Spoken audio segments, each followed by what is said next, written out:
You are now listening to Mr. Z Blackneffect.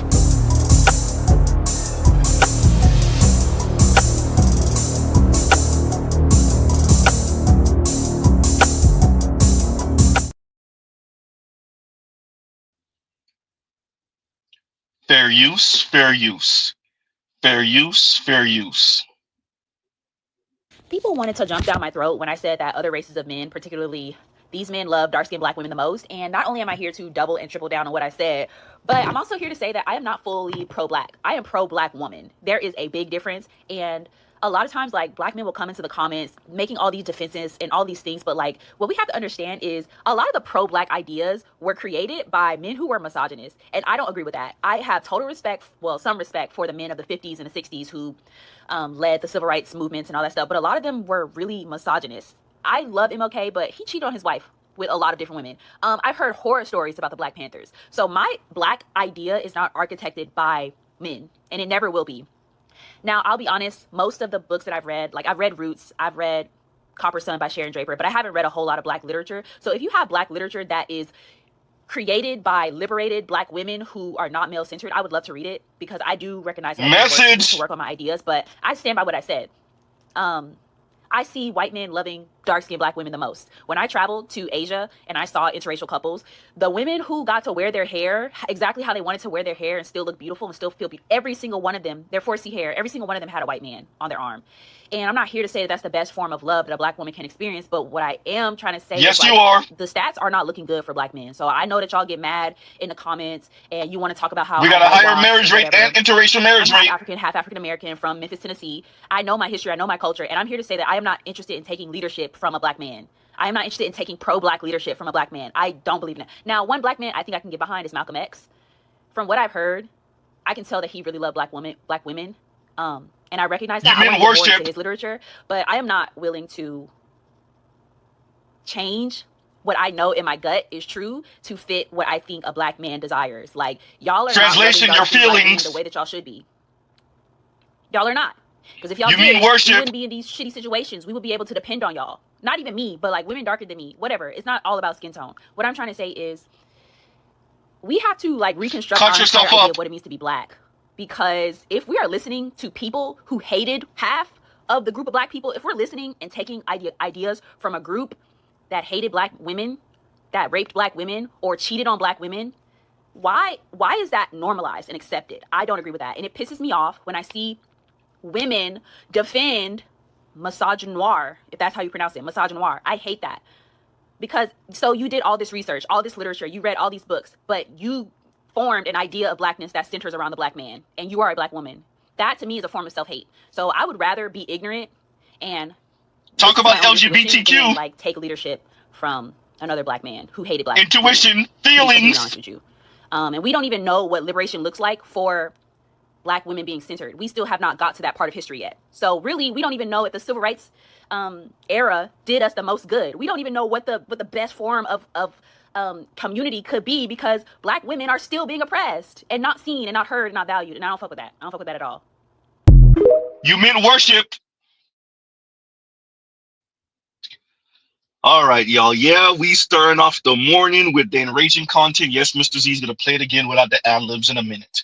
All right, what's going on, everyone? Good morning. Like, share, subscribe, hit the super chat on the way in. All right. So on the docket first is this enraging young lady saying what we've heard a zillion times: Martin Luther King cheated on his wife, so he doesn't deserve respect. And Malcolm, he might deserve respect because y'all feel like he worships black women. He doesn't worship black women. He didn't worship black women. Loved black women, didn't worship them. Number one. Number two, y'all really like Malcolm for one quote. We all know the quote. The only reason black women even care what Malcolm had to say, other than he was a tall, light-skinned brother, they never want to talk about that part. That's the main reason. The second reason, black women are the most disrespected and unprotected group of people in America. That's the only reason black women care about what Malcolm got to say. Well, two reasons. Once again, tall, light-skinned. Second, that quote. That's the only reason. Oh, yeah, of course. We know it's a misquote, Trell. Does it matter for black female propaganda? And Trell says, misquote. Yeah, we know. Huh? Now, why else did Mr. Z play this? to emphasize that black women are now saying, and they've been saying it for a little while now, they're not pro-black. They're not pro-black people. They're pro-black women. So black women need to sit in whatever consequences that entails. If that means that they lose 300 and some odd thousand jobs, 600 and some odd thousand jobs over the span of the past couple years, many of these women, most not coupled up with any man, let alone a black man. And so that means when she lose that job, she might lose the house. Her and her children, if she doesn't have children, her by herself are now stuck. They got to go move in with sister. They got to go move in with mom. They got to go move in with girl cousin. They got to go move in with aunt. So be it. They got to go move in with homegirl. They got to go be the sexual plaything for some non-black man, probably. So be it. Black women who are saying that they are pro-black woman, you got to eat every bit of what that means. Huh? Now we know the situation single, childless black women find themselves in. Tonight's program is going to be about survival sex and the fact that the majority of women today are engaged in survival sex, and the men around them don't understand that you are the key to that survival. And once your usefulness has been expired, you'll be discarded, because it is not about true love. It is about true struggle and true business. We're going to move very, very fast with these facts and figures tonight, because we're going to run through them. We have a lot to take care of here, and this is going to be an appropriate bookend to my previous program, The Wealth Killer.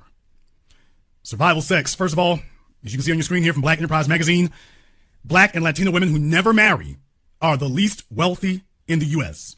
Now, it has been years and years and years since we have ever had an opportunity to get this particular stat. Now that it's come to us, I feel like it's necessary to go ahead and review that. This is from the Federal Reserve of St. Louis. This is not from some think tank, and this is not from some news organization. This is from the Federal Reserve Bank of St. Louis. And as of this year, they report that the gender wealth gap of never married adults shrank in 2022. Yeah, but that's counting everybody. It's once we start digging off into the numbers, the things start getting absolutely cataclysmic. It says here that Black and Hispanic women have little wealth. Now, this is from the article you just saw in Black Enterprise Magazine. They're referring to this report from the St. Louis Federal Reserve. I want to go through this right quick. Breaking down the data by race and ethnicity revealed that never married. Now, these are among people who have never been married, been single their whole lives. White men had the highest median wealth at $40,000. Race and ethnicity were important to consider when looking at wealth gaps, because such disaggregation, look it up, usually exposes more substantial financial gaps. Indeed, never married Black women had just $3,300 in median wealth. Never married Hispanic women had $5,600, and never married white women had $31,000. For every, this is what it really breaks down to right here. For every dollar of median wealth held by never married white men, never married Black women, and never married Hispanic women, Black women had 8 cents. And never married Hispanic women had 14 cents. Shout out to pro-Black woman. This is not from some news organization. This is from the Federal Reserve Bank of St. Louis. You can see the chart right here. You can see the chart right here. And what it shows you here, I'm going to zoom in a little bit so you can see this. Among those who've never been married, you take a look at the rate for Black women, 8 cents. You take a look at the rate for Hispanic women, 14 cents. You take a look at the rate for Black men, 21 cents. What I'm telling you here, right there, is that single Black men, never married Black men, have 3 times the wealth of Black women. This is not Jason Black saying this. This is not the Manosphere saying this, although they'll all probably be talking about this next week, because this is the program that they love to hate and hate to admit that they watch. Now that they're all passing around my vernacular, they hate to admit they watch this. But by the way, here's the facts and figures and analysis you'll receive absolutely nowhere else. This from the Federal Bank of St. Louis. What I'm going to do, I'm going to go ahead and I am going to put the link to that article in the chat room there. So yes, the young lady said, and we're back. Like, share, subscribe, hit the super chat. The young lady says she is pro-black woman. She's not pro-black. She is pro-black woman. Now, you're hearing black women say that more and more. Shout out to the internet. Mr. Z says the internet will expose us all. The beauty of the internet and social media is that these arrogant a-hole women, black women in specific in this case, they can't help but tell you about the contempt they have for you, black men. Now, of course, they're going to frame it like they're morally superior to you in a way to get you to kiss their rear end, and it's not going to happen. They're going to throw temper tantrums. They're going to threaten to date out. They're going to be the plaything, sexual plaything for non-black men, right? Black women are telling you they're pro-black women, and they're justified in that because somewhere on planet Earth, somewhere in America, is a black man who stepped out on his girlfriend or his wife or his baby mama. Huh? He had triple X fun with another woman that he wasn't sanctioned to. And so black women have the right to disrespect you, belittle you, insult you, degrade you, publicly tar you, try to character assassinate you. And unfortunately for black women, non-black women don't care nothing about what they talking about. Non-black men don't care nothing about what they talking about. If they want to be your friend, if they want to be your more than friend, giggity, they're gonna, excuse me, they're gonna do that anyway. Black women running around America, the planet, saying they're pro-black women and they feel justified in doing that because black men are so horrible and disgusting and they only care about themselves and they're so self-centered and selfish and no one cares. The Asian woman that want to deal with a black man gonna deal with a black man anyway. The foreign black woman that's gonna deal with a black man is gonna deal with a black man anyway. The white woman that's gonna deal with a black man is gonna deal with a black man anyway. The Latina that's going to deal with a black man is going to deal with a black man anyway. The white woman, if I didn't say that already, that's going to deal with a black man is going to deal with a black man anyway. The man, the non-black man, that's going to deal with a black man is going to deal with a black man anyway. Black women in their character assassination, their attempts at a character assassination of black men and feeling justified doing it because morality and we're morally superior and no one cares. Like no one cares. And guess what? Black women throw an even bigger temper tantrum. Because their character assassination, their attempts at character assassination of black men to get black men to bow doesn't work. No one cares about your centering of black women as sheroes and all that talk. Say her name. And it's different when black women date out and marry out than when black men date out and marry out. And every time I see black women with non-black men and white men, non-black men and white men are loving on black women and they love dark-skinned black women and they love dark-skinned black women's hair. And like no one cares. What does that interracial marriage rate say? Oops. Currently on planet Earth, and for the past, give or take half a millennia, white men, politically, socially, economically, militarily, have been the top dog. And that interracial marriage rate between white men and black women, quite frankly, globally, says what? Oops. Okay, fine. You want to focus on America? Says what? Oops. So what we're here to believe, according to black women, like the young lady I played earlier, I'll play her for those of you that just got in. I'll play her again in a minute.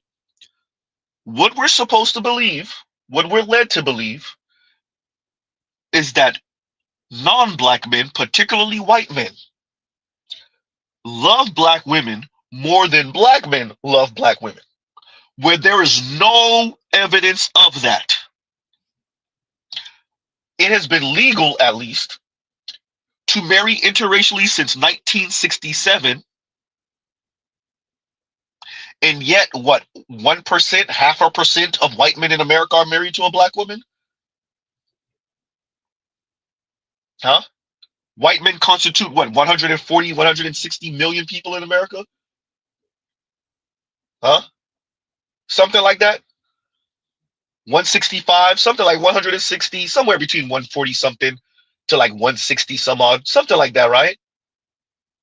Million white men. or white males at least. That's boys and men. And that interracial marriage rate between white men and black women is what now? Uh-oh. And yet, you put a microphone in front of a black woman, and her way of telling you, black men, that you're not a man, and unlike the white man who values black women, particularly dark-skinned black women, huh, and their 4C curls, is to tell you how much, once again, white men value black women, dark-skinned black women, in her 4C curls. Unlike you, you defective male, you defective boy, you man not, you white man not. Now, where's the evidence for this, black men?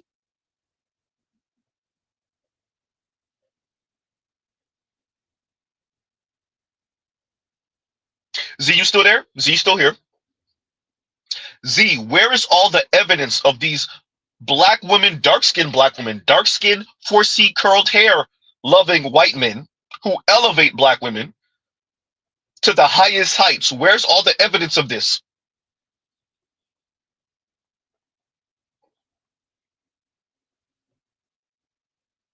Exactly. So, but every time a black woman talks, they justify their white male worship. They justify being treated like, they're not going to be treated like, being treated like a quote unquote woman, white woman, politically and socially by a white man, by saying black men don't do this. Black males, excuse me. Black males are too colorist, featurist, texturist. Huh? And this is why it is okay for black women to be pro-black woman, not pro-black, not pro-black community, not about the black community. No, no, no, no, no. Pro-black woman. Huh? We're playing this young lady to once again emphasize the title. The ladies are not okay. The ladies are not okay. Shout out to all you feminists. Shout out to all you white knight and blue pill men. Shout out to all you simps.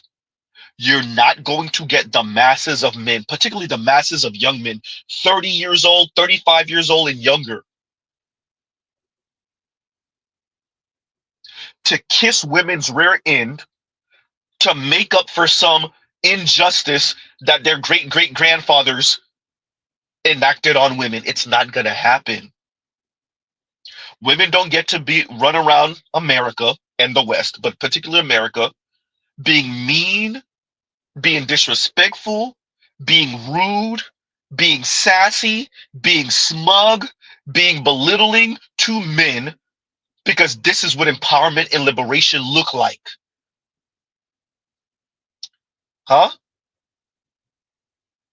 Particularly in the black community. Black women go sit with that poverty. Oops. Black men's marriage rate is increasing because black men's interracial marriage rate is increasing. Black women's marriage rate,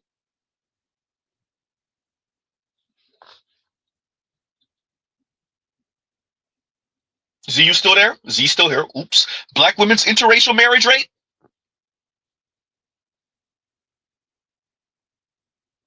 Yeah, about that. So, and by the way, marriage stability. So, black women will be left here. If black women say they're pro-black woman, shout out to you, Miss Foster. Huh? Rest in peace, Bell Hooks. All of you that have helped to push young millennial and Gen Z women, particularly black women, in this direction, hopefully those women can afford to live on their own. Hopefully they do get the omnipotent, omniscient white man to swoop in and fund their life. The numbers say different, but hey, there's always hope.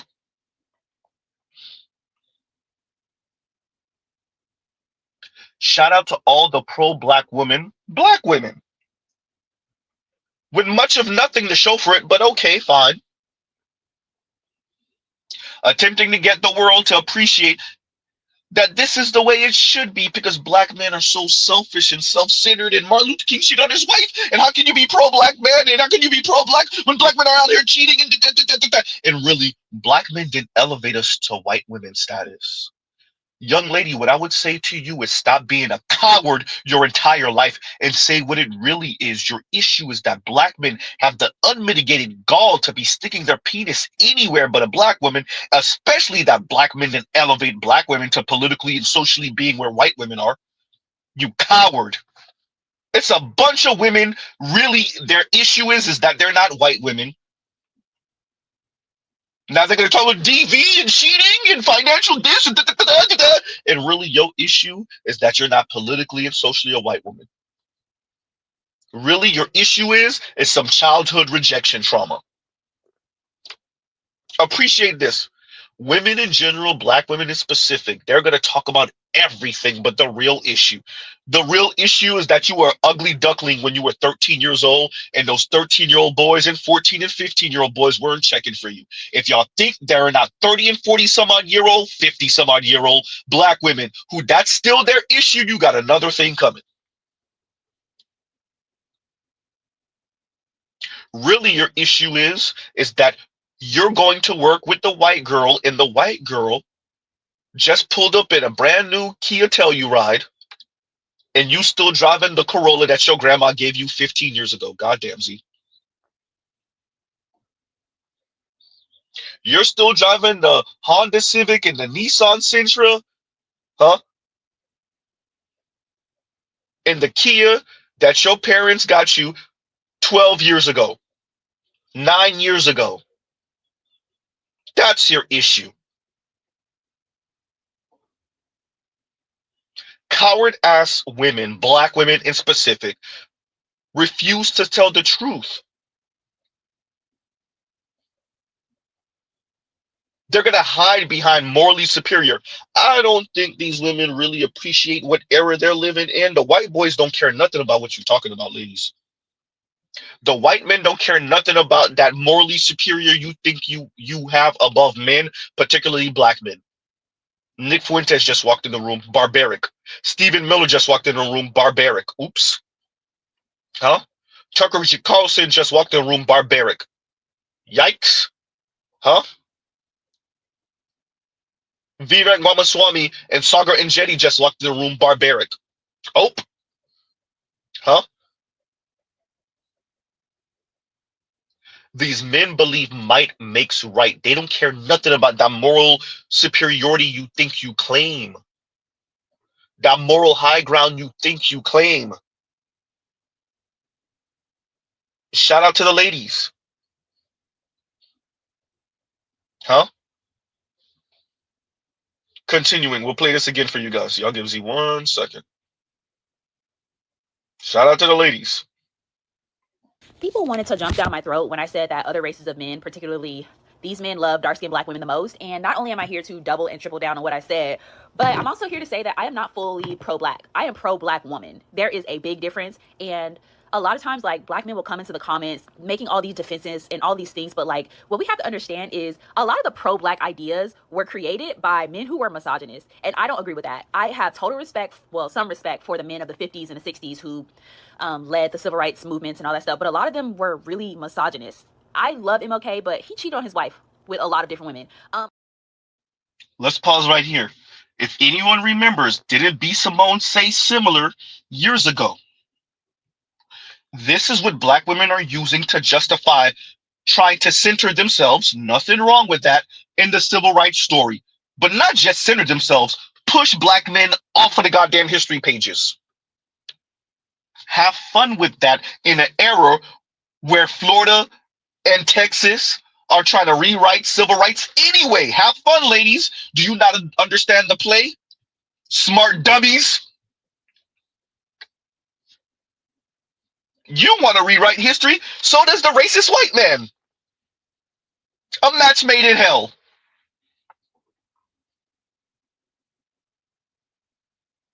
Huh? Shout out to all the smart dummies out there.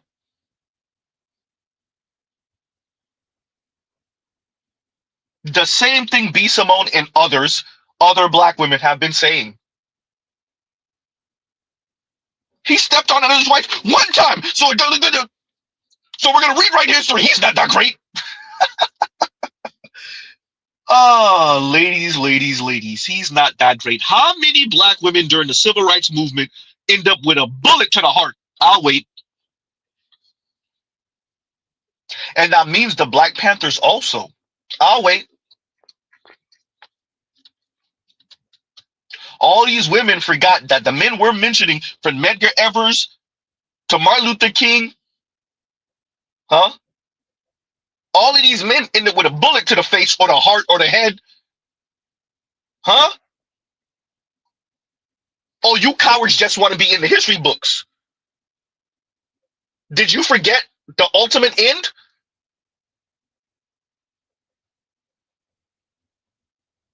Oh, you don't want that part.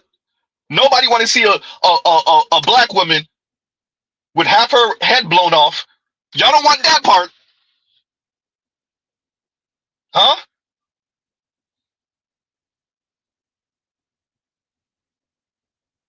Let me see. Wait a minute. BLM. How many of the women ended up found in a burnt car? Oh, wait, none of them. Darren Seals, on the other hand, so Darren Seals gets found unalive, burned in a car. Alicia Garza and Patrice Cullors in them, on the other hand. Oh, okay. Huh?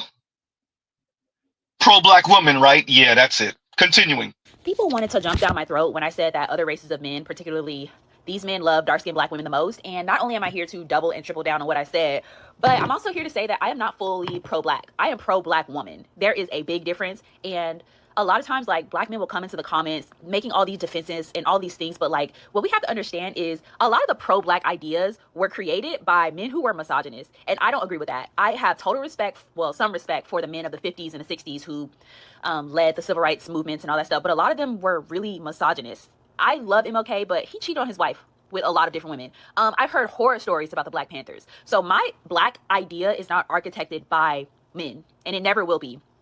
Now, I'll be honest, most of the books that I've read, like I've read Roots, I've read Copper Sun by Sharon Draper, but I haven't read a whole lot of black literature. So if you have black literature that is created by liberated black women who are not male-centered, I would love to read it, because I do recognize that I need to work on my ideas, but I stand by what I said. I see white men loving dark-skinned black women the most. When I traveled to Asia and I saw interracial couples, the women who got to wear their hair exactly how they wanted to wear their hair and still look beautiful and still feel beautiful, every single one of them, their 4C hair, every single one of them had a white man on their arm. And I'm not here to say that that's the best form of love that a black woman can experience, but what I am trying to say is, like, the stats are not looking good for black men. So I know that y'all get mad in the comments and you want to talk about how I'm whitewashed and whatever. I'm half African, half African American from Memphis, Tennessee. I know my history, I know my culture, and I'm here to say that I am not interested in taking leadership from a black man. I am not interested in taking pro-black leadership from a black man. I don't believe in that. Now, one black man I think I can get behind is Malcolm X. From what I've heard, I can tell that he really loved black women. And I recognize that. I want to get more into his literature, but I am not willing to change what I know in my gut is true to fit what I think a black man desires. Like, y'all are not loving dark-skinned black women the way that y'all should be. Y'all are not. Because if y'all did, we wouldn't be in these shitty situations. We would be able to depend on y'all. Not even me, but like women darker than me, whatever. It's not all about skin tone. What I'm trying to say is we have to like reconstruct our entire idea of what it means to be black. Because if we are listening to people who hated half of the group of black people, if we're listening and taking ideas from a group that hated black women, that raped black women, or cheated on black women, why is that normalized and accepted? I don't agree with that. And it pisses me off when I see women defend misogynoir, if that's how you pronounce it, misogynoir. I hate that. Because, so you did all this research, all this literature, you read all these books, but you formed an idea of blackness that centers around the black man, and you are a black woman. That, to me, is a form of self-hate. So I would rather be ignorant and listen to my own intuition than like take leadership from another black man who hated black women, to be completely honest with you. And we don't even know what liberation looks like for black women being centered. We still have not got to that part of history yet. So really, we don't even know if the civil rights era did us the most good. We don't even know what the best form of community could be, because black women are still being oppressed and not seen and not heard and not valued. And I don't fuck with that. I don't fuck with that at all. Shout out to the young lady. She said her own words. She would rather be ignorant and listen to her own intuition. Young lady, there is nothing wrong with that, and black men don't owe you working through that. You go ahead and work through that and work on white men as much as you can. You see, when you travel overseas to Asia, you see white men loving on black women. Hopefully, when you come back home, you could have one of these white men love up on you and do for you. The marriage rate and the statistics, the interracial marriage rate say different for black women, but okay, fine. Maybe you'll be one of the lucky chosen few. Huh? The young lady told you herself, it's about her feelings. F everything you got to say.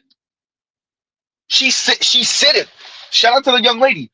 She would rather be ignorant and go for her intuition. Translation, this is all about her feelings. This whole spiel was about her feelings.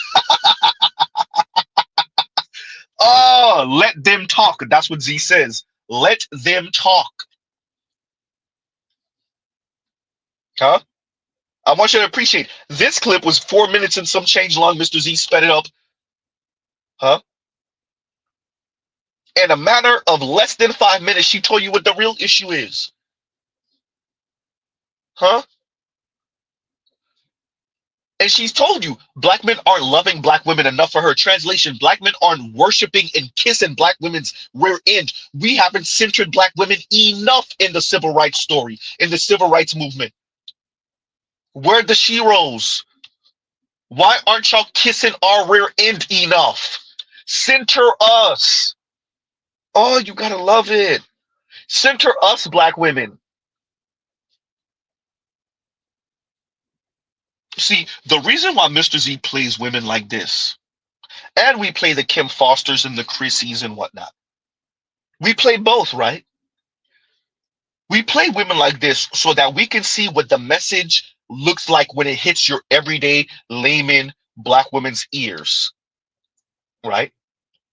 See, the Miss Fosters and the Julesies and the Khadijas and the Teen Wars could talk all they want to talk, however they want to speak, huh? The Madison Browns and the Amanda Mariannes and et cetera, et cetera. All of these content creators. But when the everyday black woman, college educated or not, when they speak, what you get to hear is how they registered that message. And that's the real right there. So Miss Foster and the like could say, oh no, I meant it like this, and oh, I'm trying to say this, and this is the message I'm trying to convey. Huh? The Conscious Lees and the waving of the red flags, the Alvin, Eddie, and Josh, Alvin and the Chipmunks, Ed and Eddie, the FD signifiers, the foreign man in the foreign lands, the Andrewisms, the Omizis, all of those type of men, black men, the Little Bills, huh? They can talk however they want, but this is how your everyday black woman is registering what the white knights and simps are saying, and what those black man hater black women are saying. They can try to frame it and phrase it however they want. This is what the everyday black woman, especially younger black woman, this is how she's taking it. And then we wonder why 300 and some odd thousand black women lost their jobs and then they don't have no man to lean on, particularly black men. The black community and the larger white society pretends like they don't appreciate why the marriage rate for black women is so goddamn low.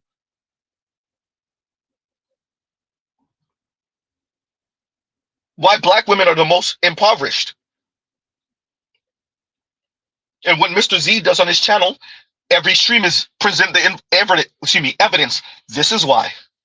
Shout out to you, Miss Foster. Shout out to you, Chrissy. Huh? Shout out to you, Julesy. Shout out to you, Real Talk with Yanni. Huh? Paris Milan, wherever you are. Mahogany Pink, wherever you are. Huh? Cynthia G and the like. Shout out to all of you ladies. Every single one of you that have created content across social media over the past decade, decade and a half. This is the end result. Black women struggling. Black women with no money, no man, no anything. Oops. Dry begging, sassy begging, arrogant begging, and putting on airs like they're doing well in life. No, a handful of you are doing okay-ish and maybe better in life. The masses of you are struggling with nothing to show. Nothing. No man, no stability, no nothing. Teetering on the edge of poverty, if not in poverty.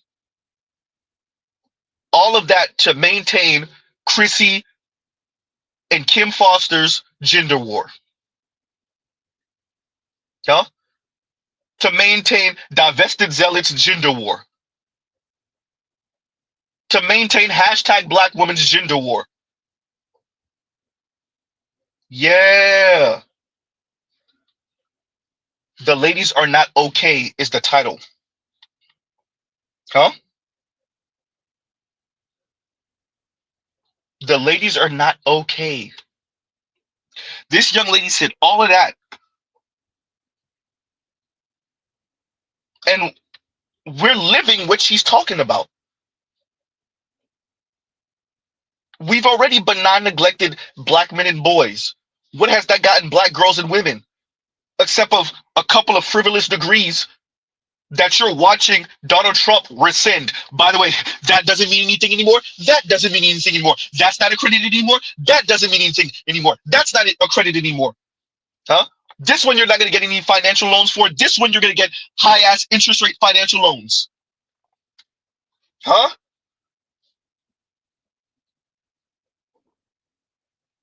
At the snap of a finger, all of the house of cards that white women and black women been building for the past 3 and 4 decades, 5 decades, all of it came crashing down in a snap of a finger. At the tip of a pen. The whole frivolous house of cards came crashing down.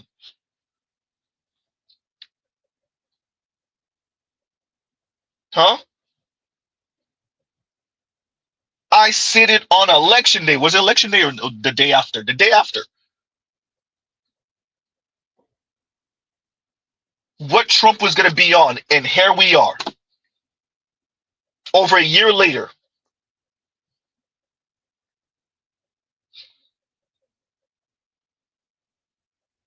Ladies, if you say strong and independent, Vivek Ramaswamy, Sagar Enjeti, JD Vance, Stephen Miller, Donald Trump, Eric Trump, Jr., Barron, Nick Fuentes, they're going to make you mean that. They're going to make you mean that. Nikki Haley's son, they're going to make, if you say strong and independent, they're going to make you mean every single letter of that.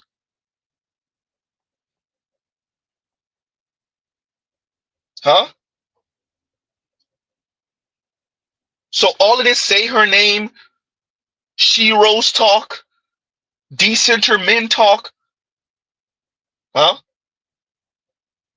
pro-black women talk, it's not black men. It's not Byron Donalds or whatnot. It's not Clarence Thomas. These are all white men, South Asian, East Asian, Latino men, the Marco Rubios and Ted Cruz's of the world.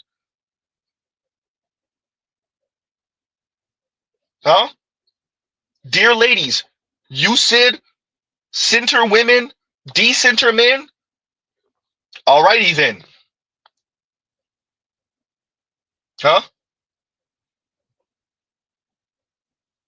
Watch this.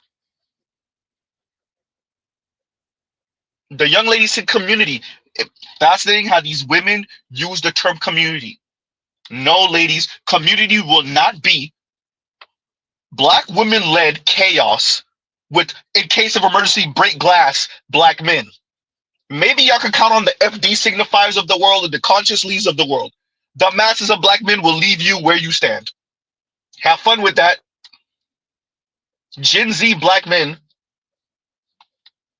Gen Alpha black men say they don't owe you none of that. Huh? They owe you none of it. Because y'all want to do what y'all want to do. Like, share, subscribe, hit the super chat, and shout out to Coach Greg Adams. The ladies said they want to do what they want to do. Z, what does negative liberty look like? The bubble, pop the balloon. Here we go right here. Pop the balloon contestant is going to tell you what she's really looking for in a relationship, or she's going to tell you about her background. Sudden pop. What's your name and age? My name is Africa. I'm 36. Okay, what do you do? I do me. What you mean by that? I do me. Whatever I want to do. When I want to do it. Like what? Whatever I want to do. I sing, I dance, I sell crack, I babysit, I fuck bitches, baby fathers and shit like that. Whatever I want to do. Start a new bit. Whatever I want to do. All right, man almighty. Take a look at this. Name the city she's from. All right, she does whatever she wants to do. She dances and sings. She sells punani to women's baby daddies. And also, she sells crack. Or maybe she just gives punani to baby daddies. All right, she out here in these streets. All right. Shout out to Coach Greg Adams. I had to, because I couldn't find the original. Somebody, if y'all got the original, please send it to Z. Check the description box. My email's in there. Yes, she's hood. Yes, she look like she been, playing with her nose. Yeah, all of that. Appreciate everyone. You're college-educated black women who have never taken any drugs. You're well-spoken Ivy League educated black women. Your children are immigrant, Nigerian, Haitian, Jamaican, Ethiopian, Somalian black women. Huh? The second they use the terms autonomy, liberation, freedom, appreciate, they saying the same thing she's saying. Huh? I'm going to play it for everyone again. Like, share, subscribe, hit the super chat. I'm going to play it for everyone again. Don't get caught up in the fact that she looked like she just came off the street. Because some of your very attractive, well-spoken, present well women, black women in specific, think just like her. Play it again for the people, Z. The bubble, pop the balloon. Here we go right here. Pop the balloon contestant is going to tell you what she's really looking for in a relationship, or she's going to tell you about her background. Sudden pop. What's your name and age? My name is Africa. I'm 36. Okay, what do you do? I do me. What you mean by that? I do me. Whatever I want to do. When I want to do it. Like what? Whatever I want to do. I sing, I dance, I sell crack, I babysit, I fuck bitches, baby fathers and shit like that. Whatever I want to do. Start a new bit. Whatever I want to do. All right, man almighty. And once again, shout out to Coach Greg Adams. What do you do? I do me. What does that mean? Whatever I want to do. Oh, you gotta love it. You want to know why that divorce rate is so high and why within 5 years black women are filing for divorce on black men in specific, but that divorce rate is increasing for black women and non-black men. Shout out to all the black women who like to brag about how low the divorce rate is for black women and non-black men, white men in specific. Not anymore. Huh? Shout out to all of those same-sex loving situationships between a black woman and, well, another black woman, and how short-lived that is. The young lady told you everything you need to hear. She's a 36-year-old woman still talking about, I do me. I do me. Not appreciate. This is not a 21, 22-year-old who's just experiencing adulthood and I'm grown. No, no, no, no, no, no, no. This is a 36-year-old. What do you do? I do me. What does that mean? Anything I want to do. Ooh. Huh? This is not an 18-year-old saying this. This is not a 21, 22-year-old saying this. This is a 36-year-old. Huh? This is a 36-year-old. When Mr. Z says negative liberty, no constraints, no restraints, behaving however you want to behave. Nothing wrong with that. There's consequences, though. Huh? For every action, there is an equal and opposite reaction. And the reaction from men in general, not just black men, any man with any modicum of stability will stay a million miles away from her. Fine, it's not about black men. Show me any white man dealing with something like this. Show me the Latino. And I'm specifically saying men with any modicum of stability. Yeah, you can always find you some bum ass dude with no stability, barely any money. Yeah, they might deal with this. Why? They don't got no options and choices other than other women that look and act just like her. Show me the men with any modicum of stability that's dealing with this. I'll wait. I didn't say rich. I didn't say wealthy. I didn't say upper middle class. I didn't even say middle class. I said a modicum of stability. Anything he has to lose, who's dealing with this attitude? White, black, white, black, Latino, Asian, or otherwise. Where is the man dealing with this type of personality and attitude and worldview? Play it for the people again, Z. The bubble, pop the balloon. Here we go right here. Pop the balloon contestant is going to tell you what she's really looking for in a relationship, or she's going to tell you about her background. Sudden pop. What's your name and age? My name is Africa. I'm 36. Okay, what do you do? I do me. What you mean by that? I do me. Whatever I want to do. When I want to do it. Like what? Whatever I want to do. I sing, I dance, I sell crack, I babysit, I fuck bitches, baby fathers, and shit like that. Whatever I want to do. Start a new bit. Whatever I want to do. All right, man almighty. Take a Yep. Telescope says, black women subsidize my independence. The world, nope. Huh? But as I said before, she's not the only one talking like that. They have their own justification for the way they speak, the way they act, their worldview. They're telling you, and this is how they weaponize intersectionality. Let's pause right here for a second. As I've said before, black women have used intersectionality to benign neglect the plight of black boys and black men. So there's that. They also use intersectionality to say, we don't have to go by any of your modernity and your standards and your rules and your laws and your math. Math is racist. Huh? Because modernity, white modernity, has put black women at the bottom, right? This is their worldview. And so we reject all of it. We reject every single bit of it. We have our own norms, our own rules, our own standards, our own beauty standards. And even with that, we get to decide whether we want to adhere to it or not adhere to it second by second. Not day by day, not month by month, not year by year, not even hour by hour. No, second by second, nanosecond by nanosecond. What are you talking about, Z? What is the most beautiful thing about a black woman? Her hair. Her hair. What do you think? Everything. Everything. What about you? Personality. Okay. So you said hair. How come a lot of black women don't wear their natural hair if their hair is the most beautiful thing about them? Anything I buy is my hair. I am a natural blonde. You're a natural blonde. Yes. So because you bought it. Exactly. How does that make any sense? In the black realm, it makes sense. I bought the hair. It's mine. The receipt says my name, my credit card. Most importantly. If a white woman buys an afro wig, no, but No. let me. No. I can ask a question. No, continue. So if a white woman buys an afro wig, that's her hair now because she bought it. You said a black woman.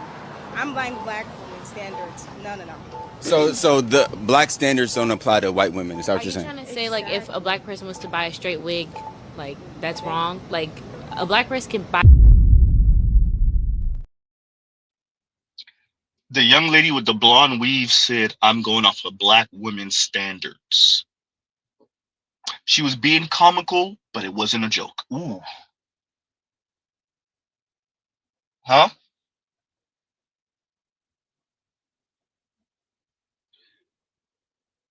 When Mr. Z says these women will make themselves the Brendock Coven, it's going to be a coven of co-munching black women. That's not a joke. That's not there to be an insult or to be a threat. I don't say that just to be threatening or just to make fun of black women or mock them or no, that is what they will be. A coven of co-munching, struggling ass group of black women into the mystic arts and the magic and the voodoo and the hoodoo and the spiritual talk. Huh?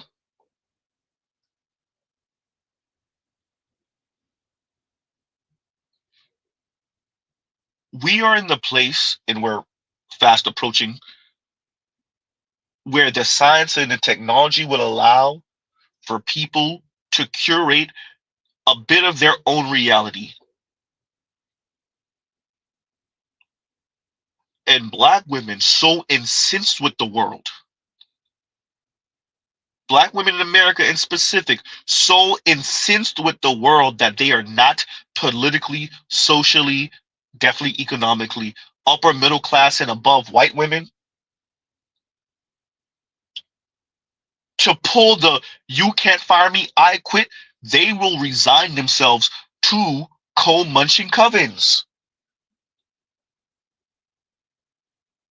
Huh? That's what it will be.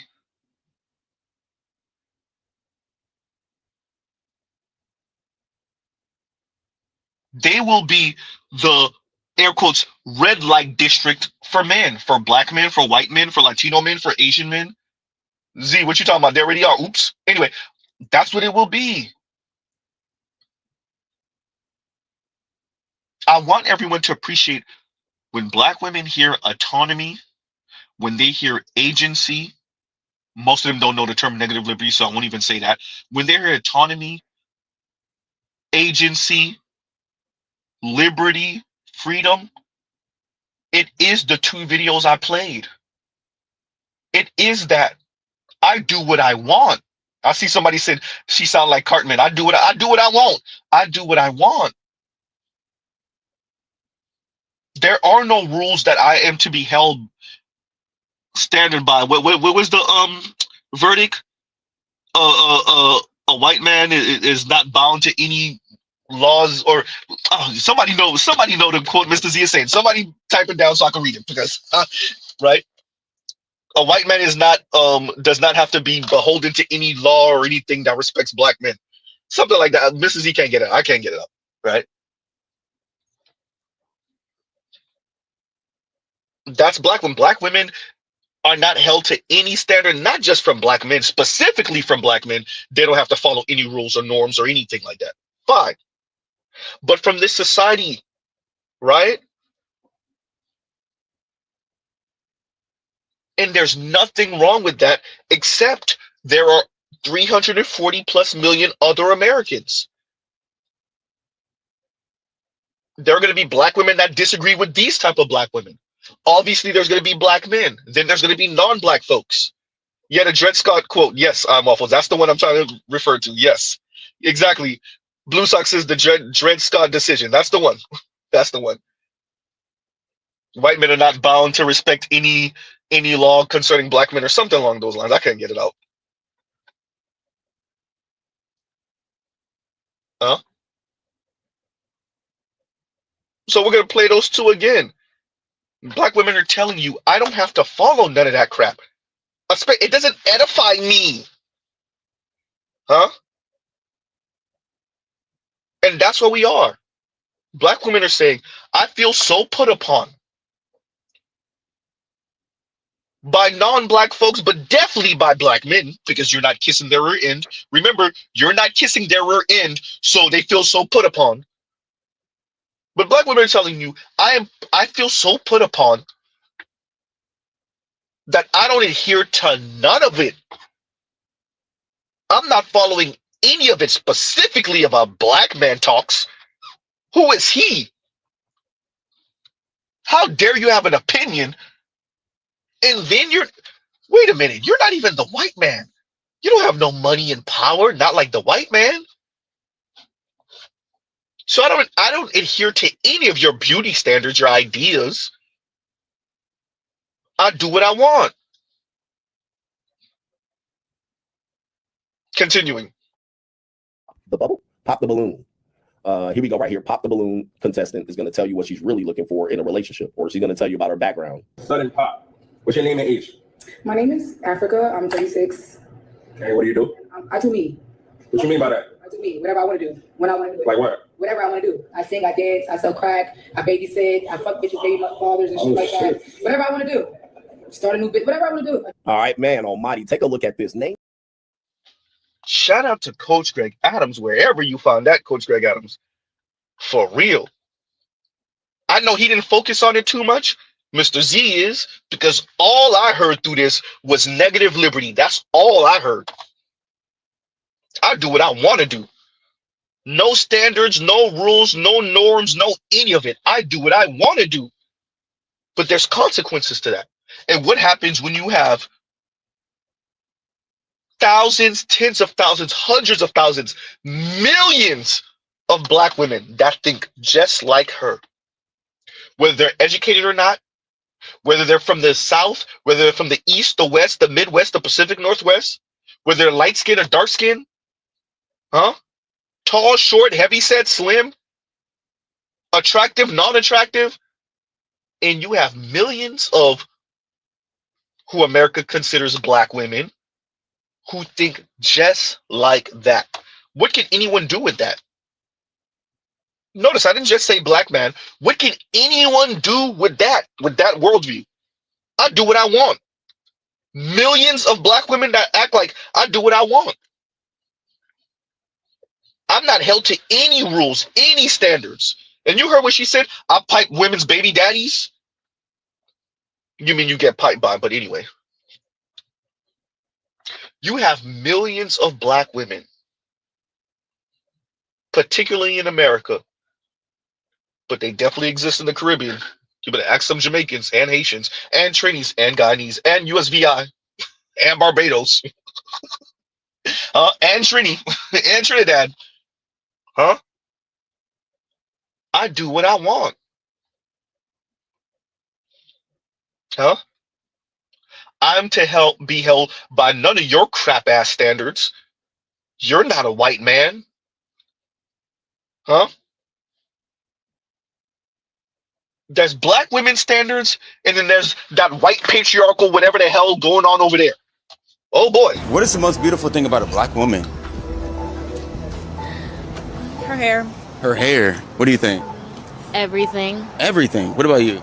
Personality. Okay. So you said hair. How come a lot of black women don't wear their natural hair if their hair is the most beautiful thing about them? Anything I buy is my hair. I am a natural blonde. You're a natural blonde. Yes. So because you bought it. Exactly. How does that make any sense? In the black realm, it makes sense. I bought the hair. It's mine.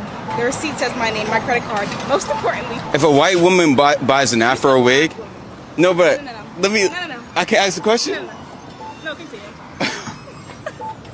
So if a white woman buys an afro wig, that's her hair now because she bought it. You said a black woman. I'm buying black woman standards. No. So Black the women black standards standards don't apply to white women. Is that what Are you're you saying? trying to say like Black if a black person standards. wants to buy a straight wig, like that's wrong? Like a black person can buy.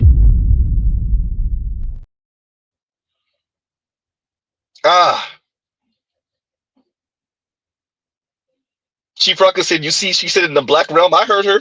Yep. You gotta love it. See, and I'm glad you went there with it, Chief Rocker. When black men try to put down some hard rules and norms, what black women are saying, wait, black males. Wait a minute. You ain't conquering grape. You didn't make the world bow to me. How dare you, not man? Male not. Man not. How dare you try to put standards and rules for the way I conduct myself? You didn't die to make me a white woman. Oops. Yeah, she say the black realm. Yeah, she said it. That's why when black men start being like, we kind of like our women a little slim, a little fit, You don't gotta be so rude. You don't gotta be so sassy and snarky, unwarranted sass. You don't gotta be so aggressive. Wait. How dare you, black males, try to tell me how to conduct myself? Did you die to make me a white woman? Oops. Huh? Relevance is, what the hell is the black realm? We got another dimension or province? What she is saying is we go by a different set of rules here. See, you're trying to do that whole white logic thing over there.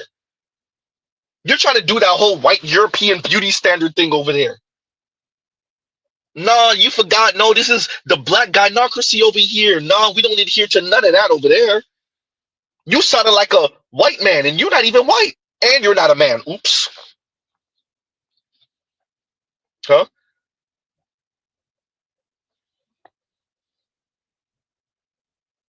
What she mean by black realm?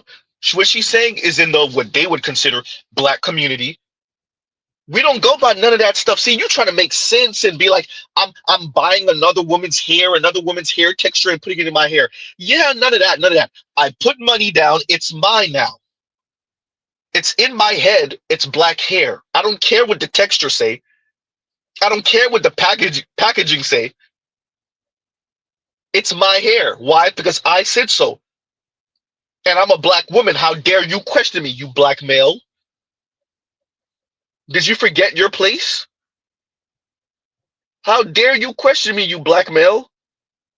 Don't forget your place, black men. What if black women were supposed to be the leaders and black men are just supposed to protect with their muscles and use their listening ears and carry out instructions?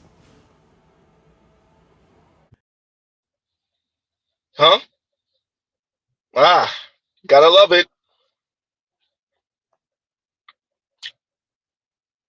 All for one black man says, the Shadow Realm, it's a trap card.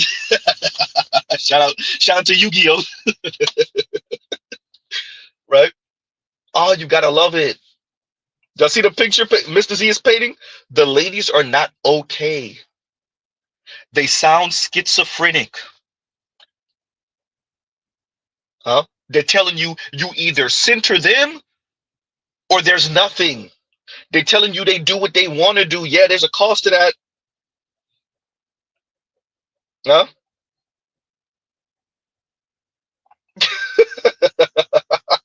What's going on, Charles? And Charles says, domain expansion, black stupidity. Charles, this is what it is. This is, look, I'm a couple years younger than Charles, and so this is not even our age group per se. This is our younger cousins, right? These are the 20-something-year-olds. These are like our older cousins' kids. Our cousins that's like 50 and 55, 48, right? These are their children that are like 21, 19, 22 years old. And you see how they sound? Play it for the people one more again, Z. What is the most beautiful thing about a black woman? Her hair. Her hair. What do you think? Everything. Everything. What about you? Personality. Okay. So you said hair. How come a lot of black women don't wear their natural hair if their hair is the most beautiful thing about them? Anything I buy is my hair. I am a natural blonde. You're a natural blonde. Yes, So because you bought it. exactly. How does that make any sense? In the black realm, it makes sense. I bought the hair. It's mine. The receipt says my name, my credit card. Most importantly. If a white woman buys an afro wig, no, but No. let me. No. I can ask a question. No, continue. So if a white woman buys an afro wig, that's her hair now because she bought it. You said a black woman. I'm buying black woman standards. No. So the black standards don't apply to white women. Is that what Are you're you saying? trying to say, like, if a black person was to buy a straight wig, like, that's wrong? Like, a black person can buy. The young lady said, you said black woman. I'm going by black standards. Oh, you gotta love it. The other day, this was a couple of weeks ago, I went on a bit of a tirade. It was on Shay Sade's channel. And then I remember speaking about it here on my channel and saying, The barn doors are open in the black community. There are no rules. There are no stay. It's just swinging. It's just anybody could come in. Anybody could do whatever, right? So where in white society, in Asian society, there's hard and fast rules. You can't just walk in and out. The white folks ain't quote unquote inviting you to the barbecue just because you know how to do a two-step, huh? You know how to line dance.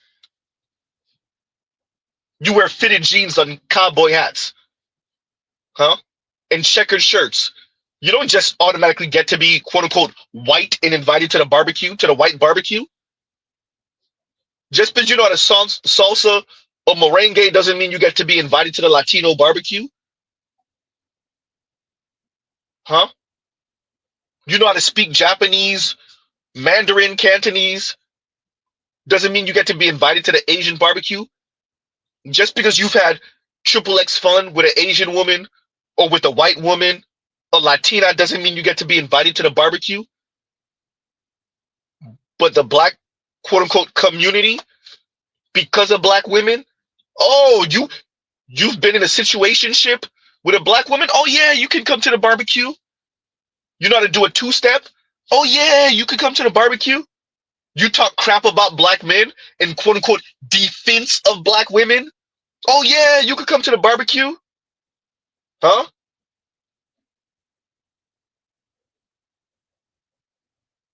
Yeah.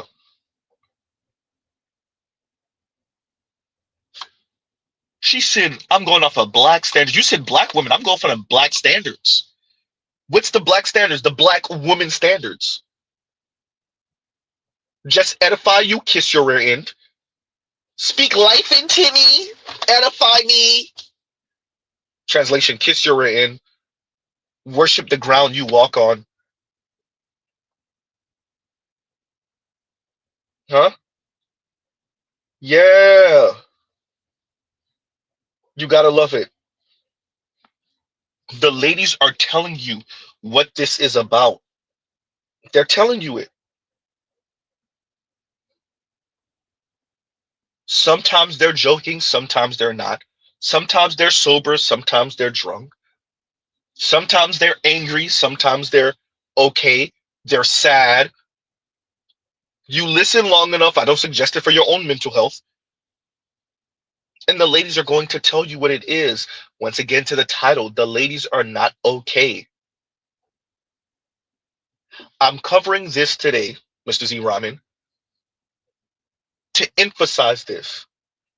As we see more and more of our sons and our nephews, our younger male cousins show up to the family get together, the family meeting, Thanksgiving dinner, Christmas gift unwrapping, and they show up with a non-black woman. I want us to appreciate why. Huh? I want us to appreciate why. Because in the black community, we've left black men, young black men, to choose between this. What is the most beautiful thing about a black woman? Her hair. Her hair. What do you think? Everything. Everything. What about you? Personality. Okay. So you said hair. How come a lot of black women don't wear their natural hair if their hair is the most beautiful thing about them? Anything I buy is my hair. I am a natural blonde. You're a natural blonde. Yes. So because you bought it. Exactly. How does that make any sense? In the black realm, it makes sense. I bought the hair. It's mine. The receipt says my name, my credit card. Most importantly. If a white woman buys an afro wig, no, but No. let me. No. I can ask a question. No, continue. So if a white woman buys an afro wig, that's her hair now because she bought it. You said a black woman. I'm buying black woman standards. No. So the black standards don't apply to white women. Is that Are what you you're saying? trying to say like if a black person was to buy a straight wig, like that's wrong? Like a black person can buy. Black young men are supposed to choose between that and even worse, this. People wanted to jump down my throat when I said that other races of men, particularly these men love dark-skinned black women the most. And not only am I here to double and triple down on what I said, but I'm also here to say that I am not fully pro-black. I am pro-black woman. There is a big difference. And a lot of times, like, black men will come into the comments making all these defenses and all these things, but like, what we have to understand is a lot of the pro-black ideas were created by men who were misogynist, and I don't agree with that. I have total respect, well, some respect for the men of the 50s and the 60s who led the civil rights movements and all that stuff, but a lot of them were really misogynist. I love MLK, but he cheated on his wife with a lot of different women. I've heard horror stories about the Black Panthers. So my black idea is not architected by men, and it never will be. Now, I'll be honest, most of the books that I've read, like I've read Roots, I've read Copper Sun by Sharon Draper, but I haven't read a whole lot of black literature. So if you have black literature that is created by liberated black women who are not male-centered, I would love to read it, because I do recognize that I need to work on my ideas, but I stand by what I said. I see white men loving dark-skinned black women the most. When I traveled to Asia and I saw interracial couples, the women who got to wear their hair exactly how they wanted to wear their hair and still look beautiful and still feel beautiful, every single one of them, their 4C hair, every single one of them had a white man on their arm. And I'm not here to say that that's the best form of love that a black woman can experience, but what I am trying to say is, like, the stats are not looking good for black men. So I know that y'all get mad in the comments and you want to talk about how I'm whitewashed and whatever. I'm half African, half African American from Memphis, Tennessee. I know my history, I know my culture, and I'm here to say that I am not interested in taking leadership from a black man. I am not interested in taking pro-black leadership from a black man. I don't believe in that. Now, one black man I think I can get behind is Malcolm X. From what I've heard, I can tell that he really loved black women. And I recognize that. I want to get more into his literature, but I am not willing to change what I know in my gut is true to fit what I think a black man desires. Like, y'all are not loving dark-skinned black women the way that y'all should be. Y'all are not. Because if y'all did, we wouldn't be in these shitty situations. We would be able to depend on y'all. Not even me, but like women darker than me, whatever. It's not all about skin tone. What I'm trying to say is we have to like reconstruct our entire idea of what it means to be black. Because if we are listening to people who hated half of the group of black people, if we're listening and taking ideas from a group that hated black women, that raped black women, or cheated on black women, why is that normalized and accepted? I don't agree with that. And it pisses me off when I see women defend misogynoir, if that's how you pronounce it, misogynoir. I hate that. Because, so you did all this research, all this literature, you read all these books, but you formed an idea of blackness that centers around the black man, and you are a black woman. That to me is a form of self-hate. So I would rather be ignorant and listen to my own intuition than like take leadership from another black man who hated black women, to be completely honest with you. And we don't even know what liberation looks like for black women being centered. We still have not got to that part of history yet. So really, we don't even know if the civil rights era did us the most good. We don't even know what the best form of community could be, because black women are still being oppressed and not seen and not heard and not valued. And I don't fuck with that. I don't fuck with that at all.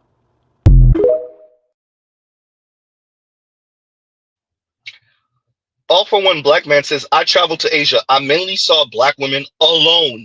You're not the only one. We got clips of black women in Asia, in China, definitely in Japan, in South Korea, telling you ain't nobody trying to talk to them. The Asian men see them as streetwalkers. Shout out to Passport OG for playing that clip with a Japanese dude told homegirl he want to get down with her vigorously. I died. And black men not trying to talk to them, and the locals are not trying to talk to them. She told you she go off of her instincts.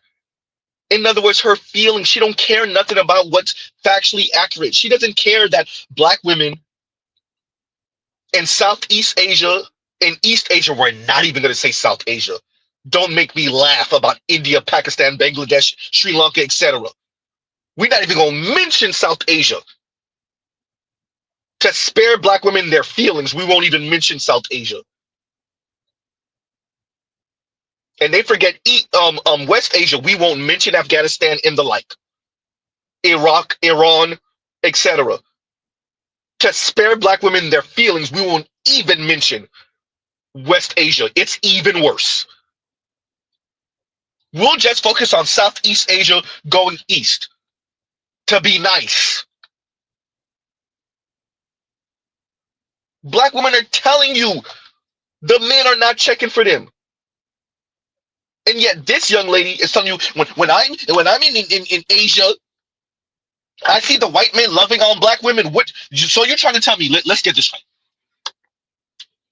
White men in the West who are around black women in America, in Canada, in Britain, in France, in Germany, right? Those white men are not talking to black women in those countries, but yet they take a flight to Southeast Asia or to East Asia, and then they're dating black women and potentially marrying black women in Southeast Asia or East Asia. Yeah, that's it. Huh? So you trying to tell me the white men in America, in Canada, in Britain, etc., they're not talking to the black women. They're not talking to the Jamaicans in the UK or the Nigerians. No. They're not talking to the Haitians or the Jamaicans in America. They're not talking to the Nigerians in America. They're not talking to the Nigerians, the Haitians, the Jamaicans in Canada. But they are talking to them in Cambodia, in Laos, in the Philippines, in China, in Japan, in South Korea. We're not going to mention Singapore. Stop it. How many black women live in Singapore? How many black women can afford to live in Singapore? In Thailand. Yeah, that's it. Okay.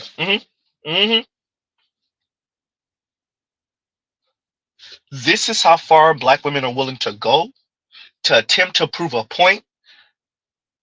And the point is that you black males have centered yourself, you're selfish, you're sexist, you're failed white men, and we need to center black women, and you black males need to worship at the altar of black women and know your place. This is how far black women are willing to go to just straight up lie because it's about their feelings, to straight up lie about the history. Huh? Let's be very clear. These women are straight up lying. That's why I had to break it down for everyone. These women are telling us the white guys aren't talking to them in the West, but the white guys are talking to them in South Asia and Southeast Asia and East Asia. The white guys are running from white women. They trying to go get their freak on in the Philippines and in Thailand. Huh? They're trying to use that white currency as much as humanly possible in South Korea, in Japan, and in China. And you're trying to tell me those white men who could have tried to pull the white man stuff in America with East Asian women in America, with South Asian women in America, with black women in America, with indigenous Spanish speaking Latina women in America, he didn't do that in America. But he's going to take a flight all the way to the Philippines, all the way to Thailand, on the other side of the planet. And then he's going to date a black woman over there. Okay, yeah, that's it. Huh? He's going to value the black woman's 4C curls and her darker skin over there in Thailand. But he didn't do it in the UK. He didn't do it in Germany. He didn't do it in Canada. He didn't do it in Australia. Okay, yeah, that's it.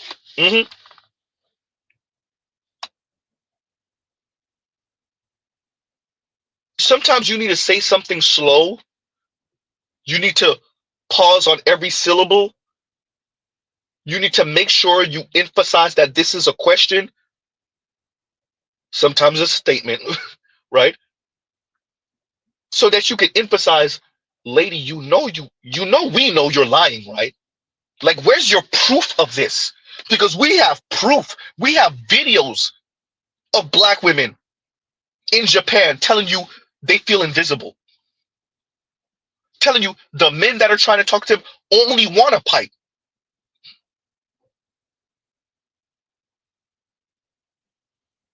Huh? The ones that want to protect their egos and make it seem like it's black men's fault would tell you black men are treating the Japanese women like they're these dainty little flowers. But what they're emphasizing to you is not only are the Japanese locals not really trying to talk to me like that in any romantic sense, the black men coming from the UK or Canada or America, they'll see me, they might give me a head nod, and they go run right back to the Asian woman, to the Chinese woman, to the Japanese woman. That's the ones that's trying to protect their egos. But you're telling us that you went to Asia and you saw black women all booed up with white men. Yeah, that's it. The same white men that are posting racist, anti-black stuff on Twitter and on YouTube and on Instagram. They have whole pages mocking black women, insulting black women. They got little sneak disses for black women. All this ultimate energy talk. Huh? All this, I'm a strong, independent black woman. They're mocking and making fun of black women. All their memes and their cartoons. You're telling me those same white men get on a plane, expensive ticket too, land in the Philippines, land in Thailand, and they don't go to the red light district. They don't try to exercise their white male card. They end up with the same black woman from America that they were just mocking and making fun of on Twitter. Yeah, that's it. Huh? Ah, this is how far black women are willing to go to make up stories. Black women, you know black men are traveling too, right? You know black men have the internet and social media too, right? Like the Afro pessimists didn't just say anti-blackness concerning white people in the West. The Afro pessimist said anti-blackness is global. But when you let black women talk, they say no, no, no, no, no. Maybe anti-black male, but them Asian men know how to treat a black woman. Those white guys know how to treat a black woman, especially outside the West. Where's the proof and evidence of this?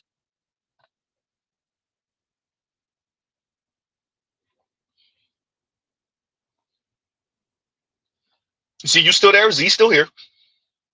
Where's the proof and evidence of all of these non-black men, particularly white men, that land in airports all across Southeast Asia and East Asia that find him a black woman and he treat the black woman better overseas than he does in the West, in America in specific? Where's the evidence of this?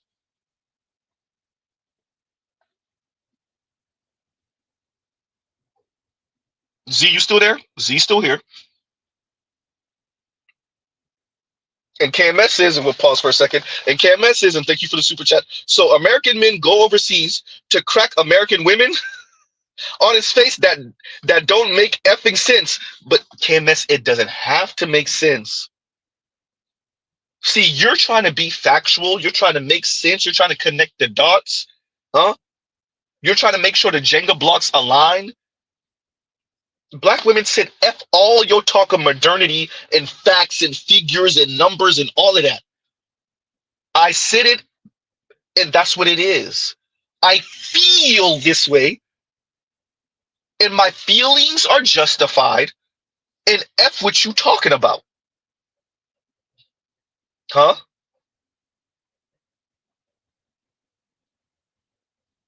When Mr. Z says the internet will expose us all, appreciate this young lady is saying this.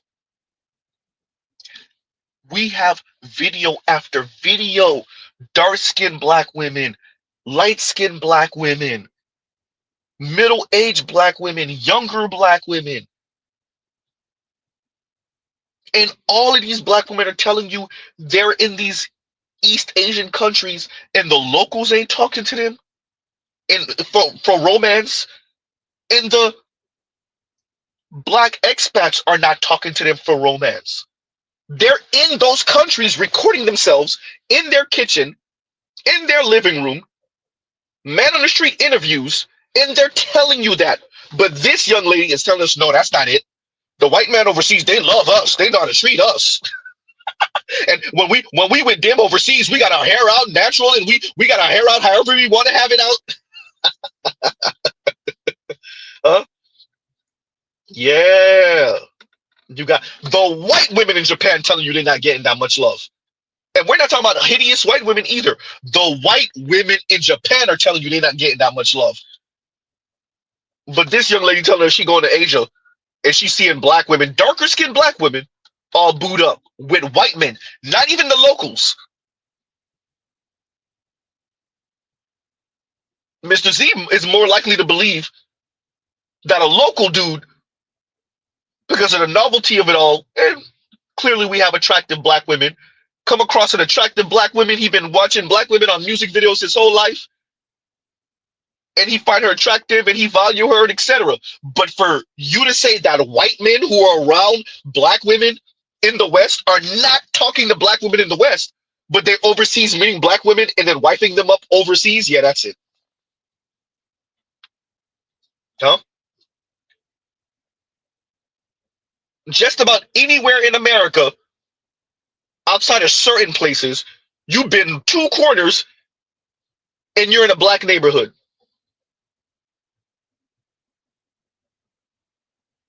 Whether it's lower middle class or poor or maybe even middle class black neighborhood. You've been two corners in New York, you're in a black neighborhood. You've been two corners in California, you're in a black neighborhood. You've been two corners in Florida, you're in a black neighborhood. You've been two corners in Texas, two corners in Georgia, two corners in Illinois, you're in a black neighborhood. Huh? Two corners in Ohio, you're in a black neighborhood. Two corners in the Carolinas, you're in a black neighborhood. Mississippi, Alabama, Louisiana. But those white men are getting on planes and meeting black women over there in East Asia, and that's where they're meeting their future wife. Okay, yeah, that's it. Yeah, that's it. Okay. Wow. So yeah, KMS, it don't make any sense. It don't have to make any sense. It's about her feelings. And once again, KMS, thank you for the super chat. Thank you for the super chat. It doesn't have to make any sense. KMS also says bird brain class. Look, it doesn't have to make any sense. I want to emphasize this. I say this to Black Uru. I say this to BGS. I've been saying this to BGS for years. It doesn't have to make sense. And to be frank with you, black women are just trying to antagonize black men with these mythical, magical, and that's why I came up with the phrase, with these mythical, magical white men, these mythical, magical, omnipotent, omnipotent, omniscient white men. And what they're attempting to do is lead you on with these white men that are so great that you'll attempt to imitate their greatness by kissing black women's rear end and elevating black women to be on par with Miss Anne, with the white woman. Black women are going to continue to lie to you about all of these white men and Latino men and Asian men and who treat them with this level of reverence.